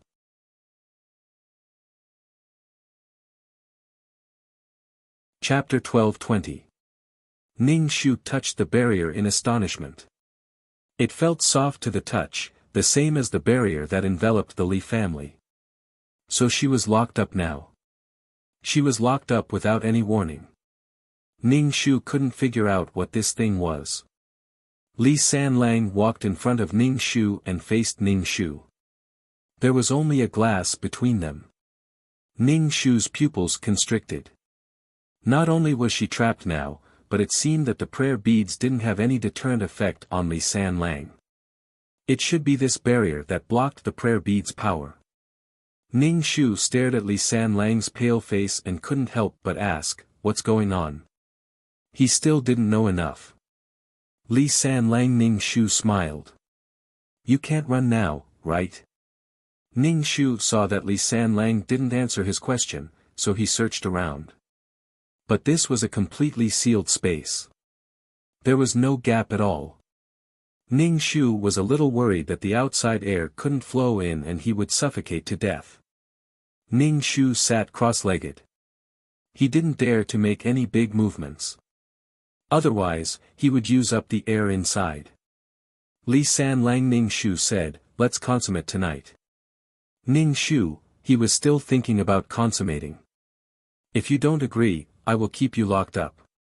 You won't be able to breathe, and then you will die. You will die a horrible death, Li Sanlang said. Worse than you. Ning Shu's expression didn't change. At most, he would fail the mission and be killed once. He wasn't afraid of him. Ning Shu's heart felt like it was being scratched by a cat. He really wanted to know what this thing was. What kind of spirit stone was Li Sanlang talking about? Was it the kind used by cultivators? If it was a spirit stone full of spirit energy, it wouldn't have this function. It was probably some treasure that she had never heard of. Ning Shu asked, "What is this thing that is trapping me?" A formation was not a formation, and a Dharma artifact was not a Dharma artifact. What was it? Li Sanlang floated. I'm not telling you. Ning Shu rolled his eyes. Ning Shu sat cross-legged and began to cultivate. He discovered that there was no spirit chi in the bubble at all. It was completely isolated from the outside world. Ning Shu looked at the calm and composed Li Sanlang. Li Sanlang faintly said, "Have you thought it through? I don't like to force people. After all, marriage is the most beautiful thing in the world. It's best if both parties are willing." Li Sanlang said. What a pervert. Ning Shu cursed. Lu Xiaoya, I'm your husband, so you should listen to me. Your father and mother didn't teach you this principle. Ning Shu dug his ears. He couldn't hear these words. The air bubble wasn't big. Ning Shu felt a little out of breath after a while. The air in the air bubble had decreased. Ning Shu's face was a little red. Ning Shu didn't say anything. The spiritual energy in his body made him feel uncomfortable. Ning Shu released his energy. As soon as the dragon-shaped energy came out, the air bubble became very crowded. The energy hit the barrier, but the barrier didn't have a single crack. Instead, Ning Shu's body couldn't help but tumble in the air bubble because of the huge force. The sky and earth were spinning. He almost vomited. Li Sanlang shook his head and said angrily, "You're really disobedient." Then Ning Shu discovered that the air bubble had become smaller. The space for her to move had also become smaller. You won't learn if I don't punish you. Li Sanlang put his pale hand on the barrier and patted Ning Shu's head. Be good. Don't make me angry. Ning Shu, crazy, Ning Shu frowned and tried to think of a way. He found that he really didn't know what kind of power was enveloping him. There was no way to break the air bubble. It was a pity that he had the soul pearl. With the soul pearl, he could directly suck Li Sanlang into the soul pearl. But the soul pearl was still fusing. Ning Shu thought that it would be easy to leave the Li family. She didn't expect that it would be so difficult. Li Sanlang locked her up with a point of his finger. Even if she broke the barrier, there were still countless air bubbles waiting for her. Fuck, she wanted to kill Fu Jingdao. Li Sanlang wasted time with Ning Shu. He had a lot of time to waste with people. Li Sanlang was confident of victory. Ning Shu felt that the air in the air bubble was getting less and less. Her situation was getting worse and worse. Time passed by minute by minute. Suddenly, there was the sound of chaotic footsteps outside. A swarm of people rushed in. The leader was a Taoist priest in a Taoist robe. He held a horsetail whisk in his hand. When he saw Ning Shu floating in the air, he looked a little surprised. Ning Shu looked at Li Sanlang. Li Sanlang was clearly standing beside them, but these people acted as if they didn't see him. She didn't want such an honor. Taoist priest, look at her. A middle-aged man asked the old Taoist priest. The Taoist priest nodded. This girl is indeed not suitable to stay at home. She can be buried as a sacrifice. This girl has a murderous look in her eyes. She is wild and unruly. She will be a disaster at home. She will cause chaos in the Li family, the Taoist priest said. Ning Shu was speechless. Where did this white-haired old Taoist priest come from? He had the demeanor of an immortal. He wanted someone's life the moment he opened his mouth. He was merciful. Oh right, I forgot to tell you. This Taoist priest is the head of Baiyun Taoist Temple. My father spent a lot of money to invite him here to hold a sacrifice for you, Li San Lang said slowly. Ning Shu stared at the old Taoist priest. It was enough to invite a feng shui master to be buried as a sacrifice. Inviting an old Taoist priest was not as simple as that. Death wasn't the end. Sometimes, death was the beginning of pain. Torturing the soul over and over again and never being able to reincarnate was purgatory. If you beg me, I don't need you to be buried. I just want you to admit defeat. You are my wife and I won't hurt you. Li San Lang said. Ning Shu's lips twitched. The old Taoist priest wasn't a good person and Li San Lang wasn't a good person either. Whether she wanted to destroy the world or become a murderous demon, these people just wouldn't let her go. Li San Lang sighed and the bubble disappeared. Ning Shu's feet touched the ground and was about to run when a huge power charged into her body. Ning Shu was unable to control her body. Lu Xiaoya, since you are not willing, then die. Li San Lang's voice came out from Ning Shu's body. After the funeral, you, Lu Xiaoya, will always be my, Li San Lang's, wife. Capture her. Old Master Li said. The servants swarmed forwards and grabbed the weak Ning Shu. Ning Shu was carried out of the room and into a spacious courtyard. There was a firewood in the courtyard. Ning Shu's pupils constricted. Were they going to burn her to death? Ning Shu was tied to the firewood rack. Her body was tightly bound. Ning Shu gritted her teeth and said, Li San Lang, you and I are irreconcilable. Lu Xiaoya, after the sacrifice, you won't say such words. Li San Lang said indifferently.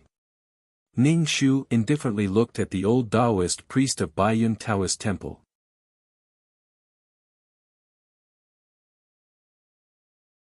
Chapter 1221. Following the old Taoist spell, the sky gradually darkened, and a cold wind blew past.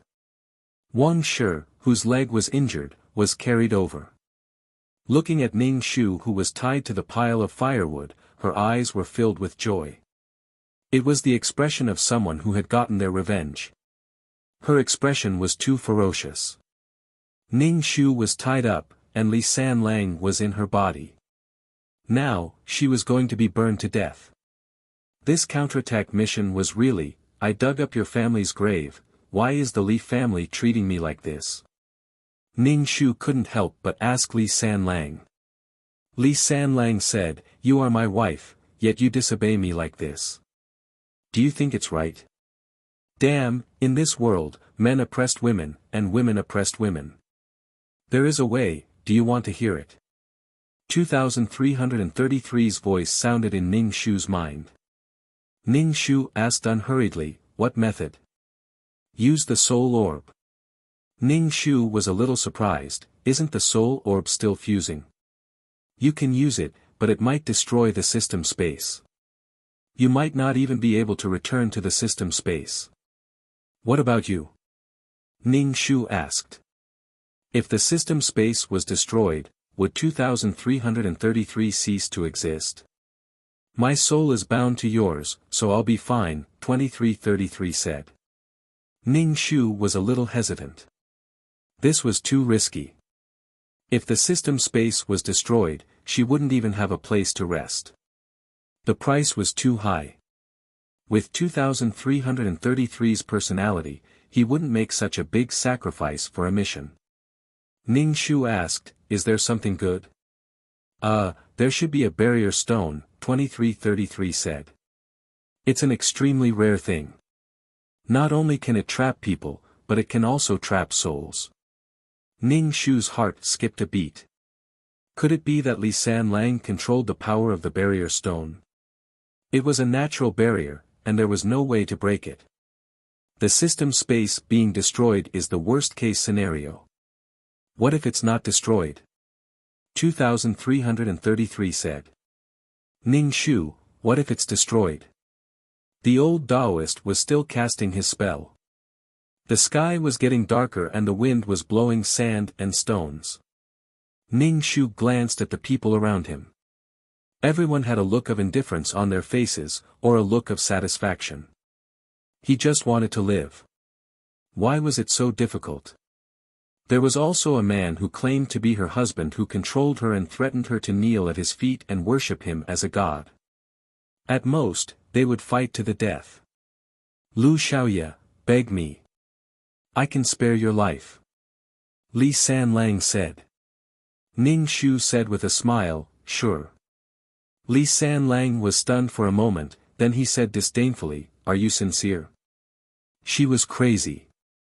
If she didn't submit, she would torture her to death. If she submitted, she would look down on her. Bastard, go to hell. Light the fire. After the old Taoist finished the spell, he said with great vigor. Immediately, a servant held a torch and lit the bonfire at Ning Shu's feet. Ning Shu's expression did not change. He said to 2333 in his mind, use the soul orb.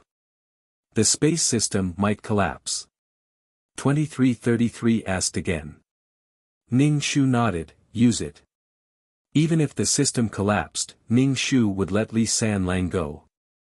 The flames on the pile of firewood crackled and puffs of smoke drifted into the air. Lu Xiaoye, it's not too late to beg me. I am your husband. You should listen to me. Li Sanlang said. Is that so? Ning Shu said with a smile. You have a cheat, I also have a cheat. Let's see who can win. Let's see who can be more ruthless. I will use the entire system space as a bet. Put away my peerless martial arts. Ning Shu said, quick, the fire is burning my clothes. Ning Shu's body gradually formed a black hole. What is this? Li Sanlang's voice was shocked. He immediately escaped from Ning Shu's body. Li Sanlang stared at Ning Shu, Lu Xiaoye, what are you doing? Ning Shu choked on the smoke and coughed. Without Li Sanlang in her body, she could control her body. Ning Shu used his strength and broke the rope. Everyone around, catch her. The old Taoist frowned and looked at Ning Shu with a worried expression. Ning Shu jumped out of the fire pit and smiled at Li Sanlang who was floating in the air, go to hell, Li Sanlang. Li Sanlang pointed his finger and trapped Ning Shu in a barrier. Ning Shu still smiled at Li Sanlang, husband, you can die now. A black hole appeared behind Li Sanlang. This black hole had a strong suction force and wanted to suck Li Sanlang in. The surrounding wind blew, and some stones and firewood were sucked in. Everyone looked at the black hole in shock. The Soul Pearl liked souls and vowed to suck Li Sanlang in. As Li Sanlang fled, he released a barrier to trap the black hole. In the end, the barrier was swallowed. Li Sanlang's face turned even paler and his eyes turned red. Li Sanlang pointed at Ning Shu and sent Ning Shu into the black hole. Ning Shu sneered and glanced at Li Sanlang. Ning Shu released his qi. With a fierce collision, he deviated from his trajectory and avoided the black hole. Lu Xiaoye, you want to kill your husband? Li Sanlang's heart turned cold. Especially when he saw the black hole, the depths of his soul trembled. Li Sanlang felt that something was wrong. Ning Shu stood in the bubble-like barrier and said with a smile, killing my husband to prove my Tao. If you can kill your wife, I can kill my husband. Let's fight. The old Taoist priest touched something on his hand and wiped his eyelids. He saw Li Sanlang floating in the air. Seeing the black hole chasing after Li Sanlang, he hurriedly threw the sword in his hand at the black hole. In the end, the sword was swallowed by the black hole. The old Taoist priest was so shocked that his eyebrows stood up. As for the people of the Li family, they were even more dumbfounded. They had never heard of such a situation before. Li San Lang had been locked by the black hole, and even his soul couldn't help but tremble. Ning Shu couldn't help but shout, "Lu Xiaoya, it's enough. At most, I won't lock you up in the future.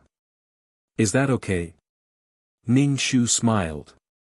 "Now, you don't have the right to bargain with me. Just like how you never gave me a chance to bargain before." Li San Lang's scarlet eyes flowed with tears of blood. He couldn't help but roar, "Lu Xiaoya, you are simply too daring." In a world where men were superior to women, Ning Shu's actions were considered treason. The right thing to do was to stop while you were ahead and ask for your husband's forgiveness. Forgiving you is God's business. I'm responsible for sending you to see God. No, you won't see God. The black hole swallowed Li San Lang. Li San Lang roared and then went silent. Li San Lang was gone. The barrier controlling Ning Shu also disappeared. Ning Shu stood firmly on the ground. 2333, hurry up and put away the soul orb. Ning Shu said to 2333. I can't control it. 2333 said with difficulty. Ning Shu was speechless. Fuck, this is not good. The soul orb completely ignored Ning Shu and 2333's broken hearts and went straight to a place.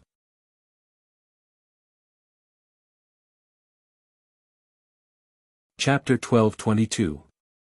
Wherever the black hole went, it sucked in everything it could. Ning Shu felt numb. If this thing was left in this world, it might destroy this world. Not to mention the quest reward, it would be enough to kill her 10 times. Ning Shu was not the master of the soul orb, so he could not control it at all. Ning Shu followed it into a fake mountain. There was a passage in the fake mountain. Ning Shu followed it in. He found an ancestral hall under the fake mountain. The Li family's ancestral tablets were placed on a shelf. The black hole directly swept away all the tablets on the shelf. Even the shelf was sucked away. The black hole slowly began to disappear. In the end, it was completely gone. Ning Shu let out a long breath and wiped the cold sweat on his head. God damn it, it swallowed the barrier stone. 2333 suddenly cried out. Damn it, I was wondering why I couldn't control it. It wanted to swallow the barrier stone. Fuck fuck fuck fuck. 2333 shouted angrily. Ning Shu instantly understood. Before, the black hole was like a running alpaca. It could not be stopped. After it ate what it wanted to eat, it became obedient. The barrier stone was made into a tablet. Ning Shu was not upset that the barrier stone was swallowed. Why was 2333 so agitated? How many barrier stones are there? Ning Shu asked. Barrier stones are not cabbages. How many are there? Just one. Li San Lang's tablet was probably made of a barrier stone. It was nourished by the power of the barrier stone. You want the barrier stone? Ning Shu asked. 2333 said irritably, this is a good thing.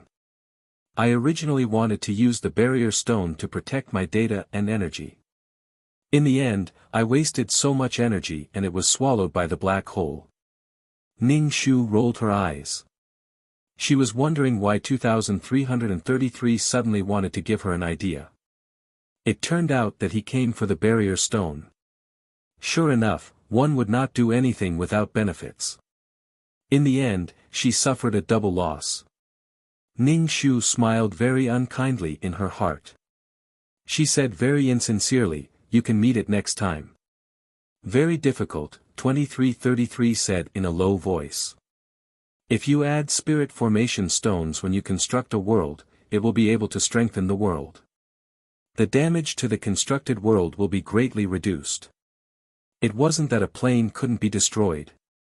If it encountered any irreversible damage, it would also be destroyed. The living beings inside would also be destroyed. Ning Shu was speechless. Now, it was Ning Shu's turn to feel heartache and liver pain. His heart, liver, spleen, lungs, and kidneys all hurt. If Ning Shu really crawled into the black hole to retrieve the item, she wouldn't even be able to see what the boundary stone looked like. Ning Shu took a deep breath and asked, could it be that the soul pearl is fusing with the boundary stone? I think so. Ning Shu took a deep breath and felt a chill in his teeth. The soul pearl was going to ascend to the heavens.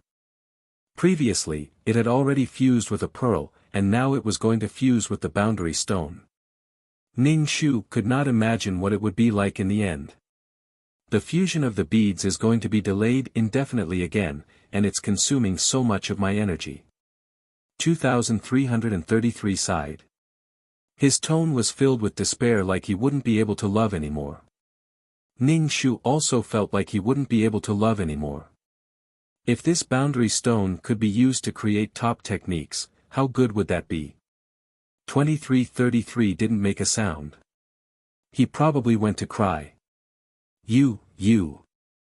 Old Master Li saw that the family tablet was gone, and his face flushed red as he pointed at Ning Shu. Where is the tablet? Ning Shu rolled his eyes. Are you dumb? Of course, it was sucked away. You demon girl, demon girl. Old Master Li was so furious that he clutched his chest. Ning Shu pushed aside these people. When he exited the fake mountain, he saw the old priest who looked like a celestial. He knew how to act cool. Hand over the Li family tablet. No matter what, you can't joke about the tablets of the ancestors.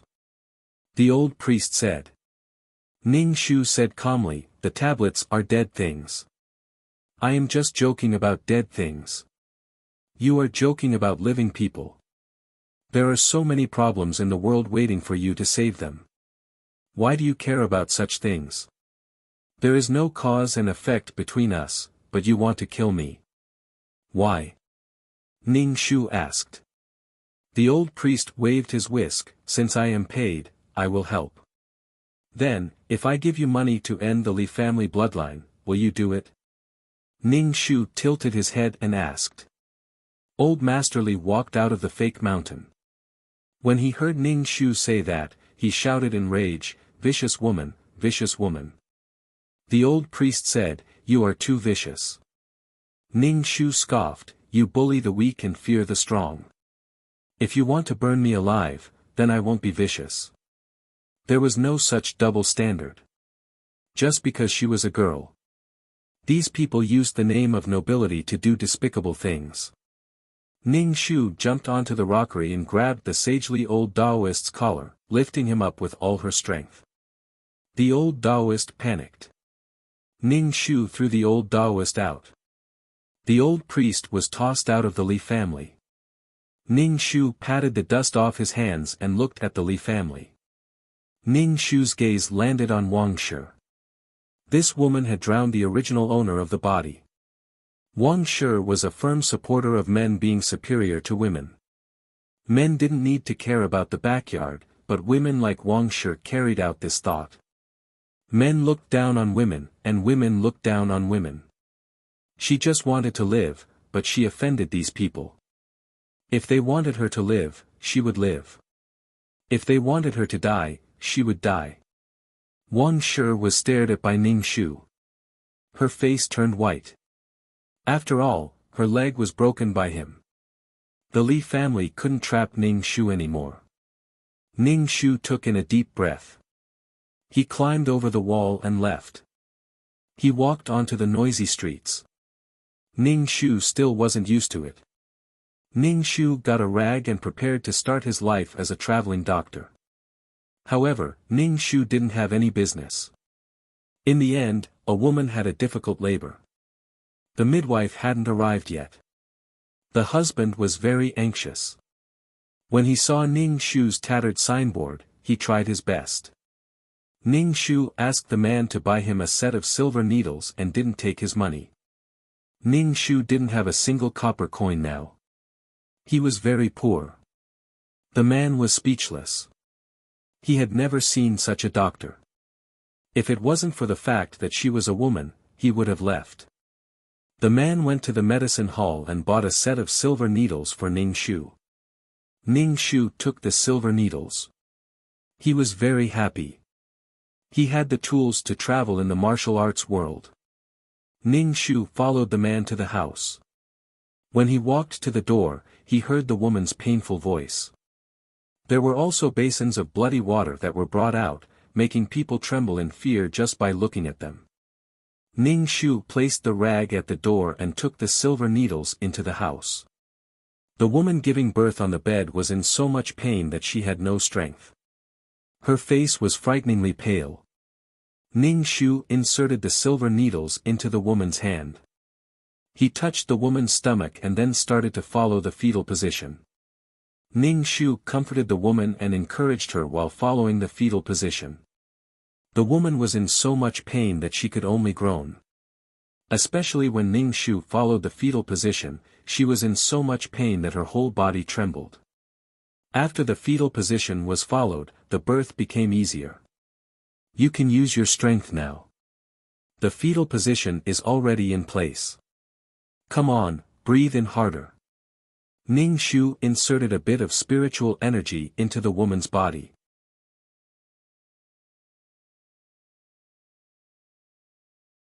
Chapter 12:23. With the support of spiritual energy, the woman had some strength. She gritted her teeth and tried her best. Ning Shu looked at the woman's crotch and said gently, "Try harder. It's coming out." The woman clutched the quilt so tightly that her knuckles turned white. The woman screamed. The baby was finally born. The child let out a loud cry. Ning Shu couldn't help but smile. He took the cloth that he had prepared in advance and wiped the amniotic fluid and blood on the baby. The woman's face was pale. Ning Shu put the baby next to her and gave the warm brown sugar water to the woman.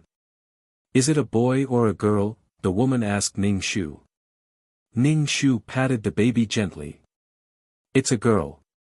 The woman's face immediately changed and then tears rolled down her cheeks. "Ning Shu.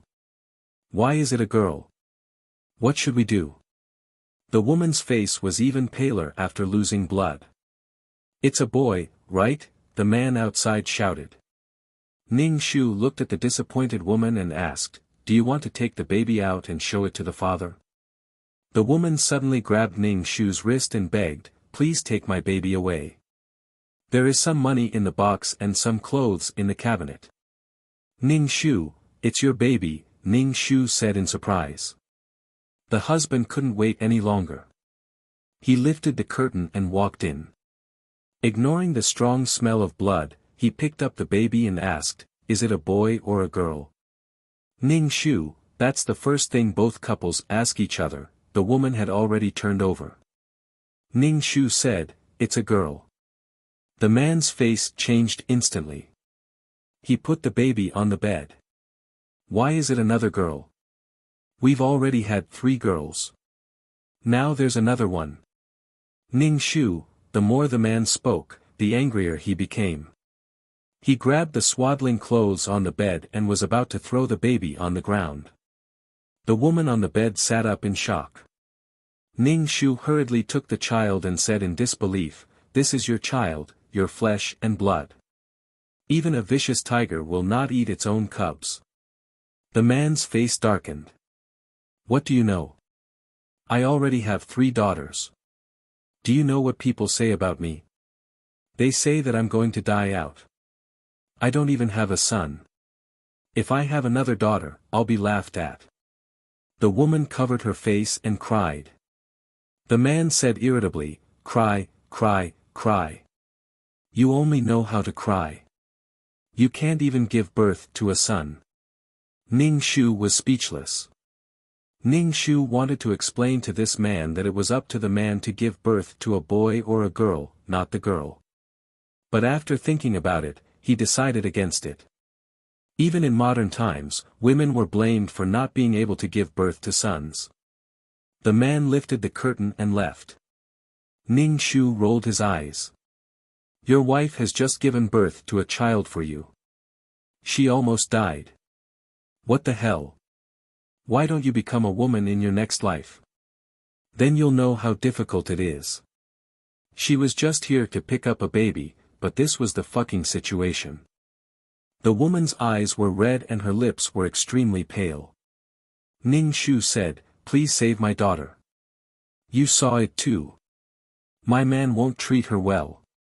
He doesn't like the 3 daughters at home. He doesn't treat them well either," the woman said. Ning Shu looked at the child in his arms who had her eyes closed. She had just been born and her eyes hadn't even opened yet.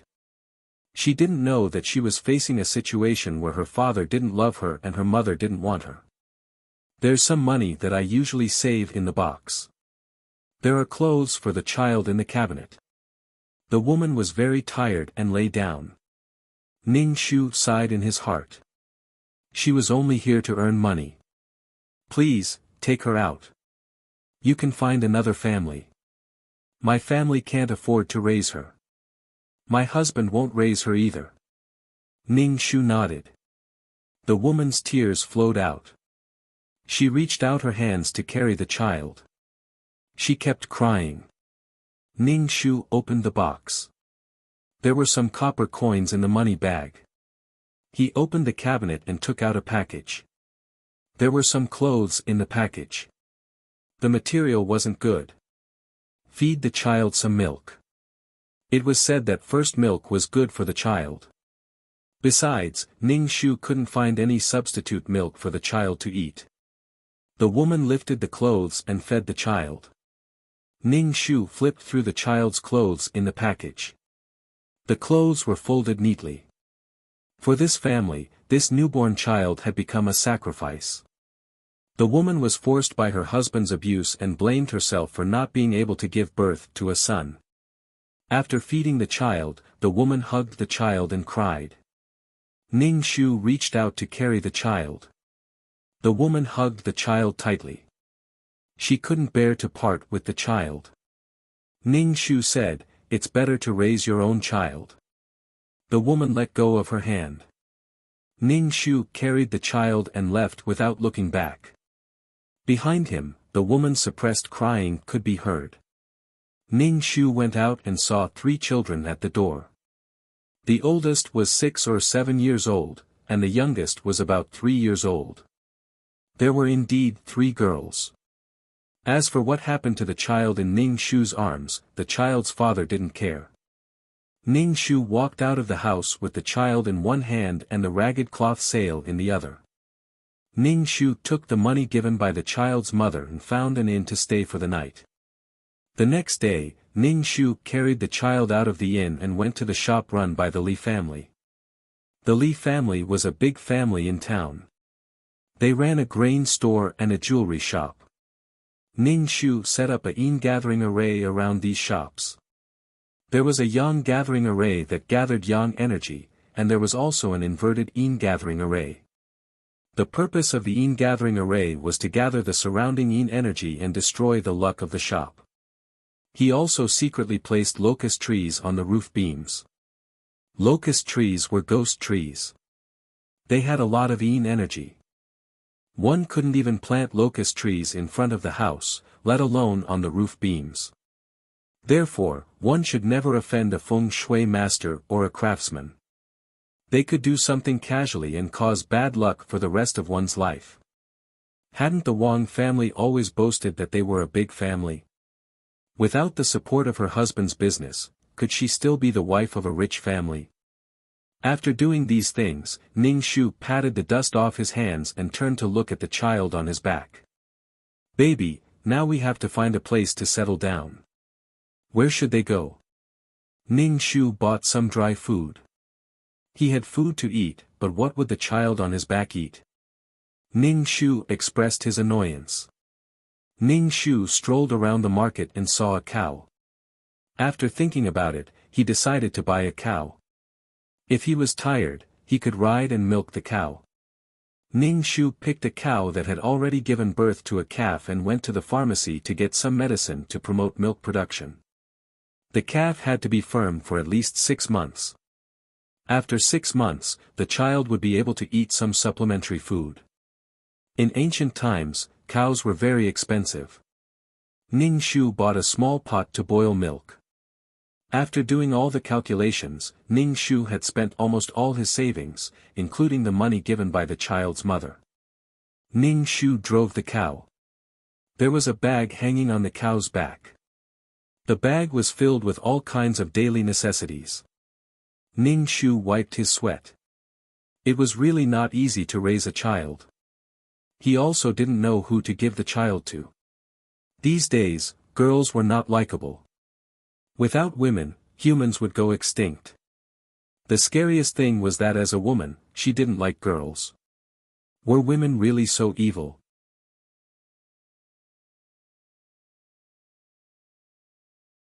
Chapter 12:24.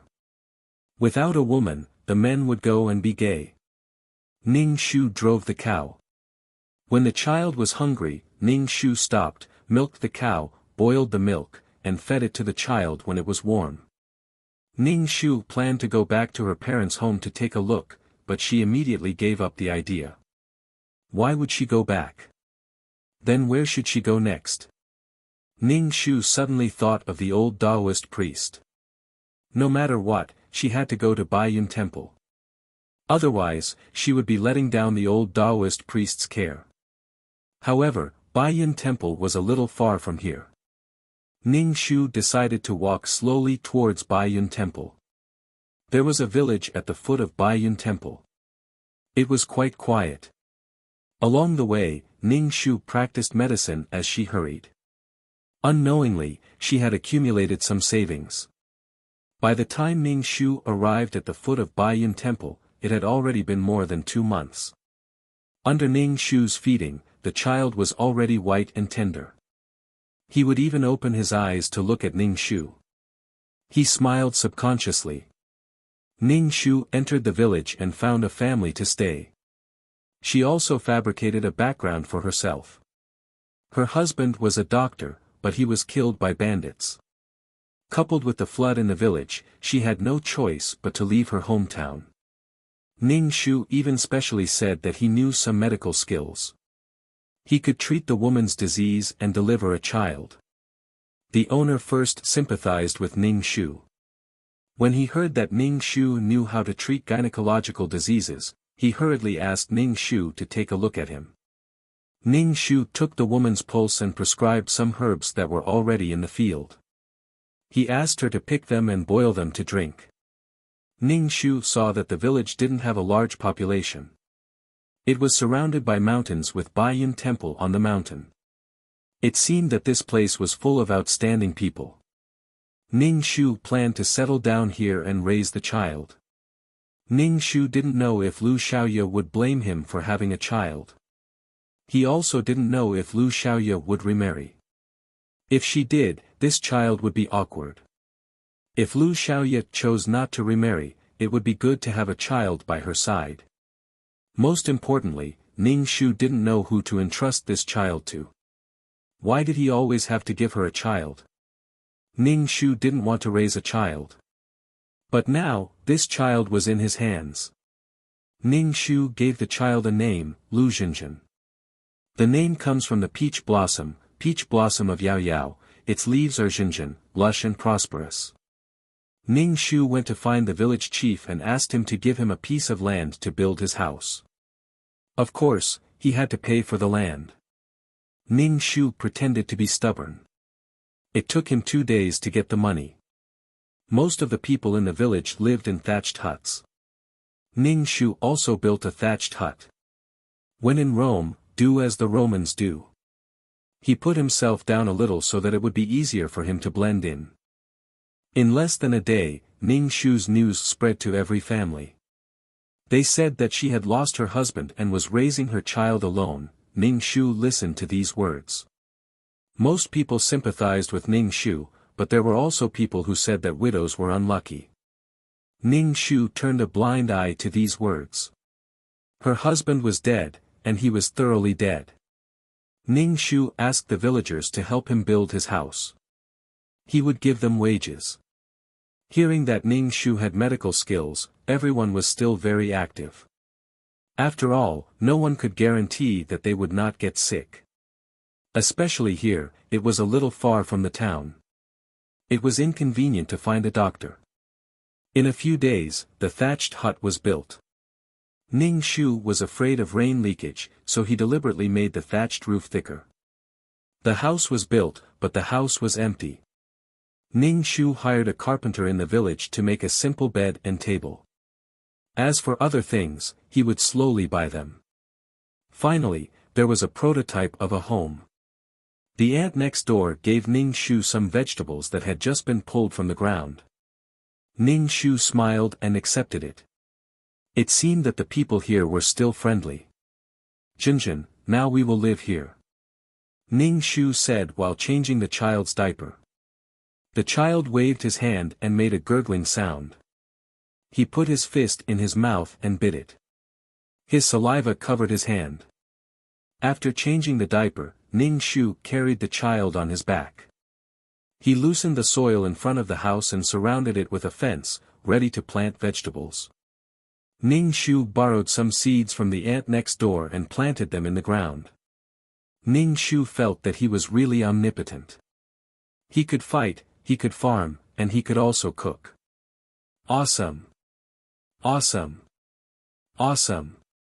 When there was nothing, Ning Shu would inject a little spiritual energy into Jinjin's body, which could strengthen the child's body and make it less sick. Ning Shu's days were stable. If he was not planting vegetables to raise the child, he was going up the mountain to pick herbs. Occasionally, someone would come to Ning Shu to see a doctor, but most of them were women. If they had no money to pay the consultation fee, they would give Ning Shu a basket of vegetables, or a small piece of meat. Ning Shu didn't say anything and accepted it. It didn't matter if the things were little, but he was afraid that these people would take it for granted. He still had to raise the child, so he didn't have much time to work in vain. After a while, Ning Shu became familiar with the women in the village. Every time they met, they would invite Ning Shu to go to the town together. Ning Shu bought some white paper, ink, paper, and inkstone. He took it home, cut the white paper, and sewed it with a needle. Ning Shu planned to write down some common symptoms and prescriptions. When Lu Xiaoye came back, she could rely on this to make a living. Ning Shu could gain a foothold in this village because of this skill. People eat 5 grains, it was impossible not to get sick. The village's gossipy women would talk about Ning Shu behind his back, but in front of Ning Shu, they still had to be polite. Doctors can save people, but they can also kill people. Ning Shu occasionally stared in the direction of the White Cloud Temple. He wanted to take a stroll, but he remembered that the old Taoist knew about her past. Now that her role as a widow had been deeply rooted in the hearts of the people, she had attracted a large wave of sympathy, so there was no need to break her current stable life. He had to give Lu Jinjin a stable life. This place was not bad. There were not many people, and it was far away from the hustle and bustle. Thinking about it this way, she should have gotten rid of the Li family, and when she left, she even tricked the Li family.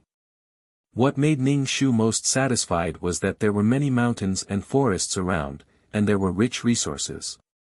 Ning Shu could occasionally hunt some rabbits to eat and get some oil to eat. Moreover, the spiritual energy was abundant, allowing Ning Shu's cultivation to go smoothly. Peace and tranquility, this should be what Lu Xiaoye wanted. He didn't have to look at other people's faces. He didn't have to be scared half to death by his ghostly husband every day, and he didn't have to tremble in fear in the Li family. The Li family's wealth was something that Lu Xiaoye couldn't enjoy. What she wanted to gain in life, she had to lose. And Lu Xiaoye's identity was so awkward, who would put her in their eyes? It was just something bought with 10 taels of silver. Ning Shu didn't find the White Cloud Temple, but the people of the White Cloud Temple came to the village. Ning Shu looked at the old Taoist with the demeanor of an immortal. The breeze blew the corner of his clothes, and he really wanted to ride the wind back. Ning Shu smiled and greeted, "Taoist priest." When the old Taoist priest saw Ning Shu, his face instantly cracked. He couldn't help but stare at Ning Shu. After a long while, he asked, why are you here?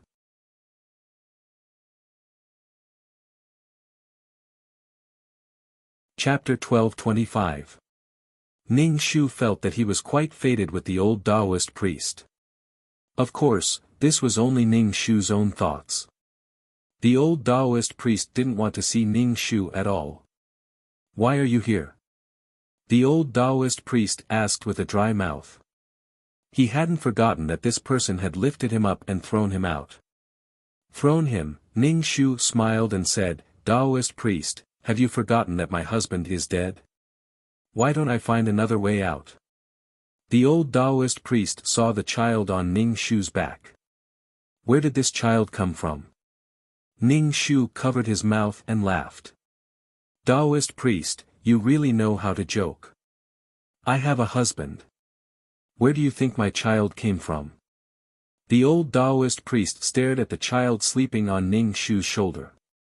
Of course, he could tell that this child had a mother-daughter relationship with Ning Shu, but they weren't related by blood. The old Taoist priest didn't expose Ning Shu because he was afraid that Ning Shu would throw him out in front of so many of his disciples and the villagers. Child, your fate is full of misfortune, the old Taoist priest said. Ning Shu stared at the old Taoist priest expressionlessly. I don't like what you're saying. Do you know how to talk? It's fine if you don't say that she's cute, but do you think it's appropriate to say such things when we meet? Dr. Lu, the old Taoist priest's words are very accurate, Ning Shu, the auntie next door, said. Ning Shu rolled his eyes. When the old Taoist priest saw Ning Shu, he nearly forgot his purpose for coming here. He said to the village chief, be careful. A snake has come out of the deep mountains. This snake is about to cultivate into a spirit. If any of you see it, quickly report it to Baiyun Temple. This beast is extremely thick and can swallow a person in one bite. Upon hearing the old Taoist priest's words, the villagers were instantly scared pale. The village chief trembled as he pleaded the old Taoist priest, what should we do if this snake comes to the village? We will all be swallowed by the snake spirit. It can't swallow so many people. It can swallow one person at a time, Ning Shu said. The old Taoist priest, village chief, thought this was also very scary, okay? The old Taoist coughed and straightened his back.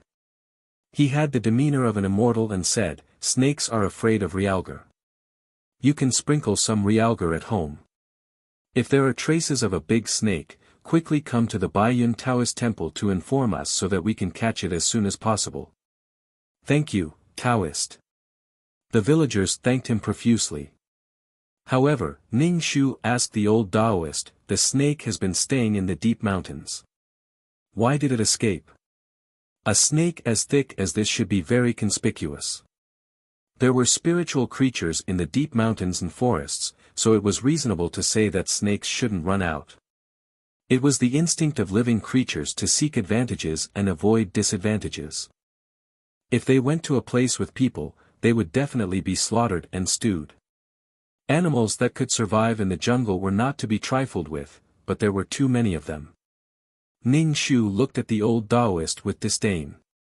She suspected that the old Taoist wanted the snake. Furthermore, the reason the snake escaped was because of the White Cloud Monastery's Taoist priests.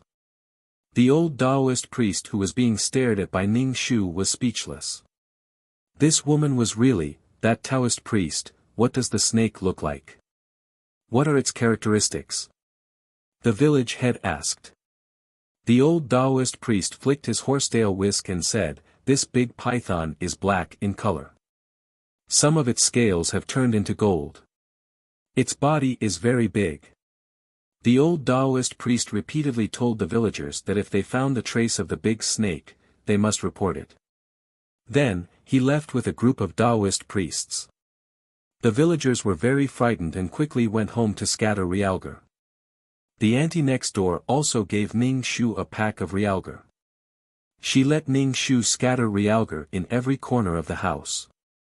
Those monsters like to eat children the most. You have to take good care of your family's Xinjian. The auntie said. After thinking for a bit, she gave Ning Shu a pack of realgar. Scatter some realgar on Jinjin's clothes. Thank you, Auntie.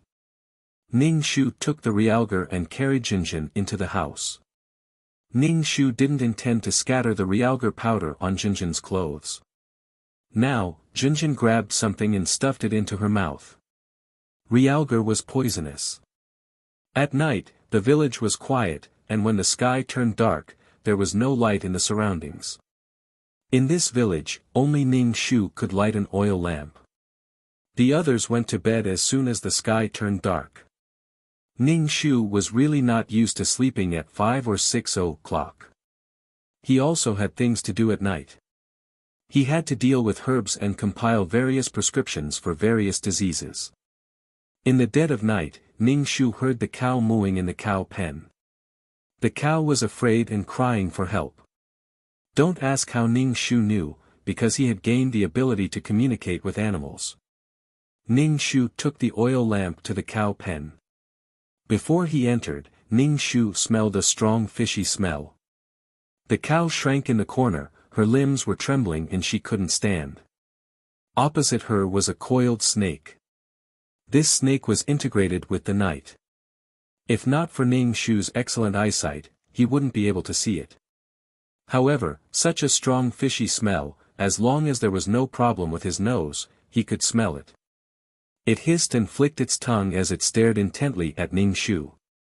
Ning Shu said calmly, "Leave quickly. Otherwise, don't blame me for being impolite. The people of Baiyun Temple are looking for you everywhere." To be able to cultivate to such a large size, it must have absorbed a lot of the essence of the sun and moon. Despicable two-legged monster, Ning Shu roared. He tilted his head back and made a warning gesture. Although the black snake was hissing, Ning Shu understood what it was saying. "I have no ill intentions towards you. If you attack me, I'll make you suffer." Ning Shu released a dragon-shaped force. The black snake stared at the dragon in a daze. "How can it be a dragon? Are you a dragon?" "No. Leave quickly. Return to the mountain," Ning Shu said. It was not easy for mountain spirits and demons to cultivate. "A group of two-legged monsters are chasing me," Ning Shu said. "Why?" "They definitely want my snake pearl, saying that they want to refine pills." Then the black snake looked at Ning Shu with vigilance. "You also want my snake pearl?" Ning Shu rolled his eyes. "Who cares? It was probably just a finger-sized monster core. Okay, you can leave." Ning Shu waved his hand. "This cow is my daughter's food. If you touch this cow, I'll cut open your stomach." The black snake did not speak. The black snake slowly crawled away and disappeared into the night. Ning Shu comforted the cow with a few words and returned to the room with the oil lamp. Ning Shu closed the door and prepared to look at Jinjin on the bed. As a result, a huge black snake was entrenched on the side of the bed. It propped up its body and looked at Jinjin, who was sleeping on the bed and didn't know anything.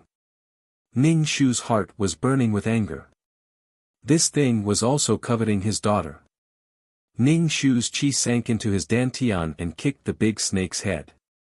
The big snake's head hit the ground. Ning Shu picked up Jinjin and stared at the somewhat dizzy big snake. "I'll let you go, but you still want to eat my daughter?" Ning Shu coldly said. "No, I just think she looks cute." Ning Shu, he. In the room, the light was bright. Ning Shu saw that the big snake had 4 bumps on its abdomen.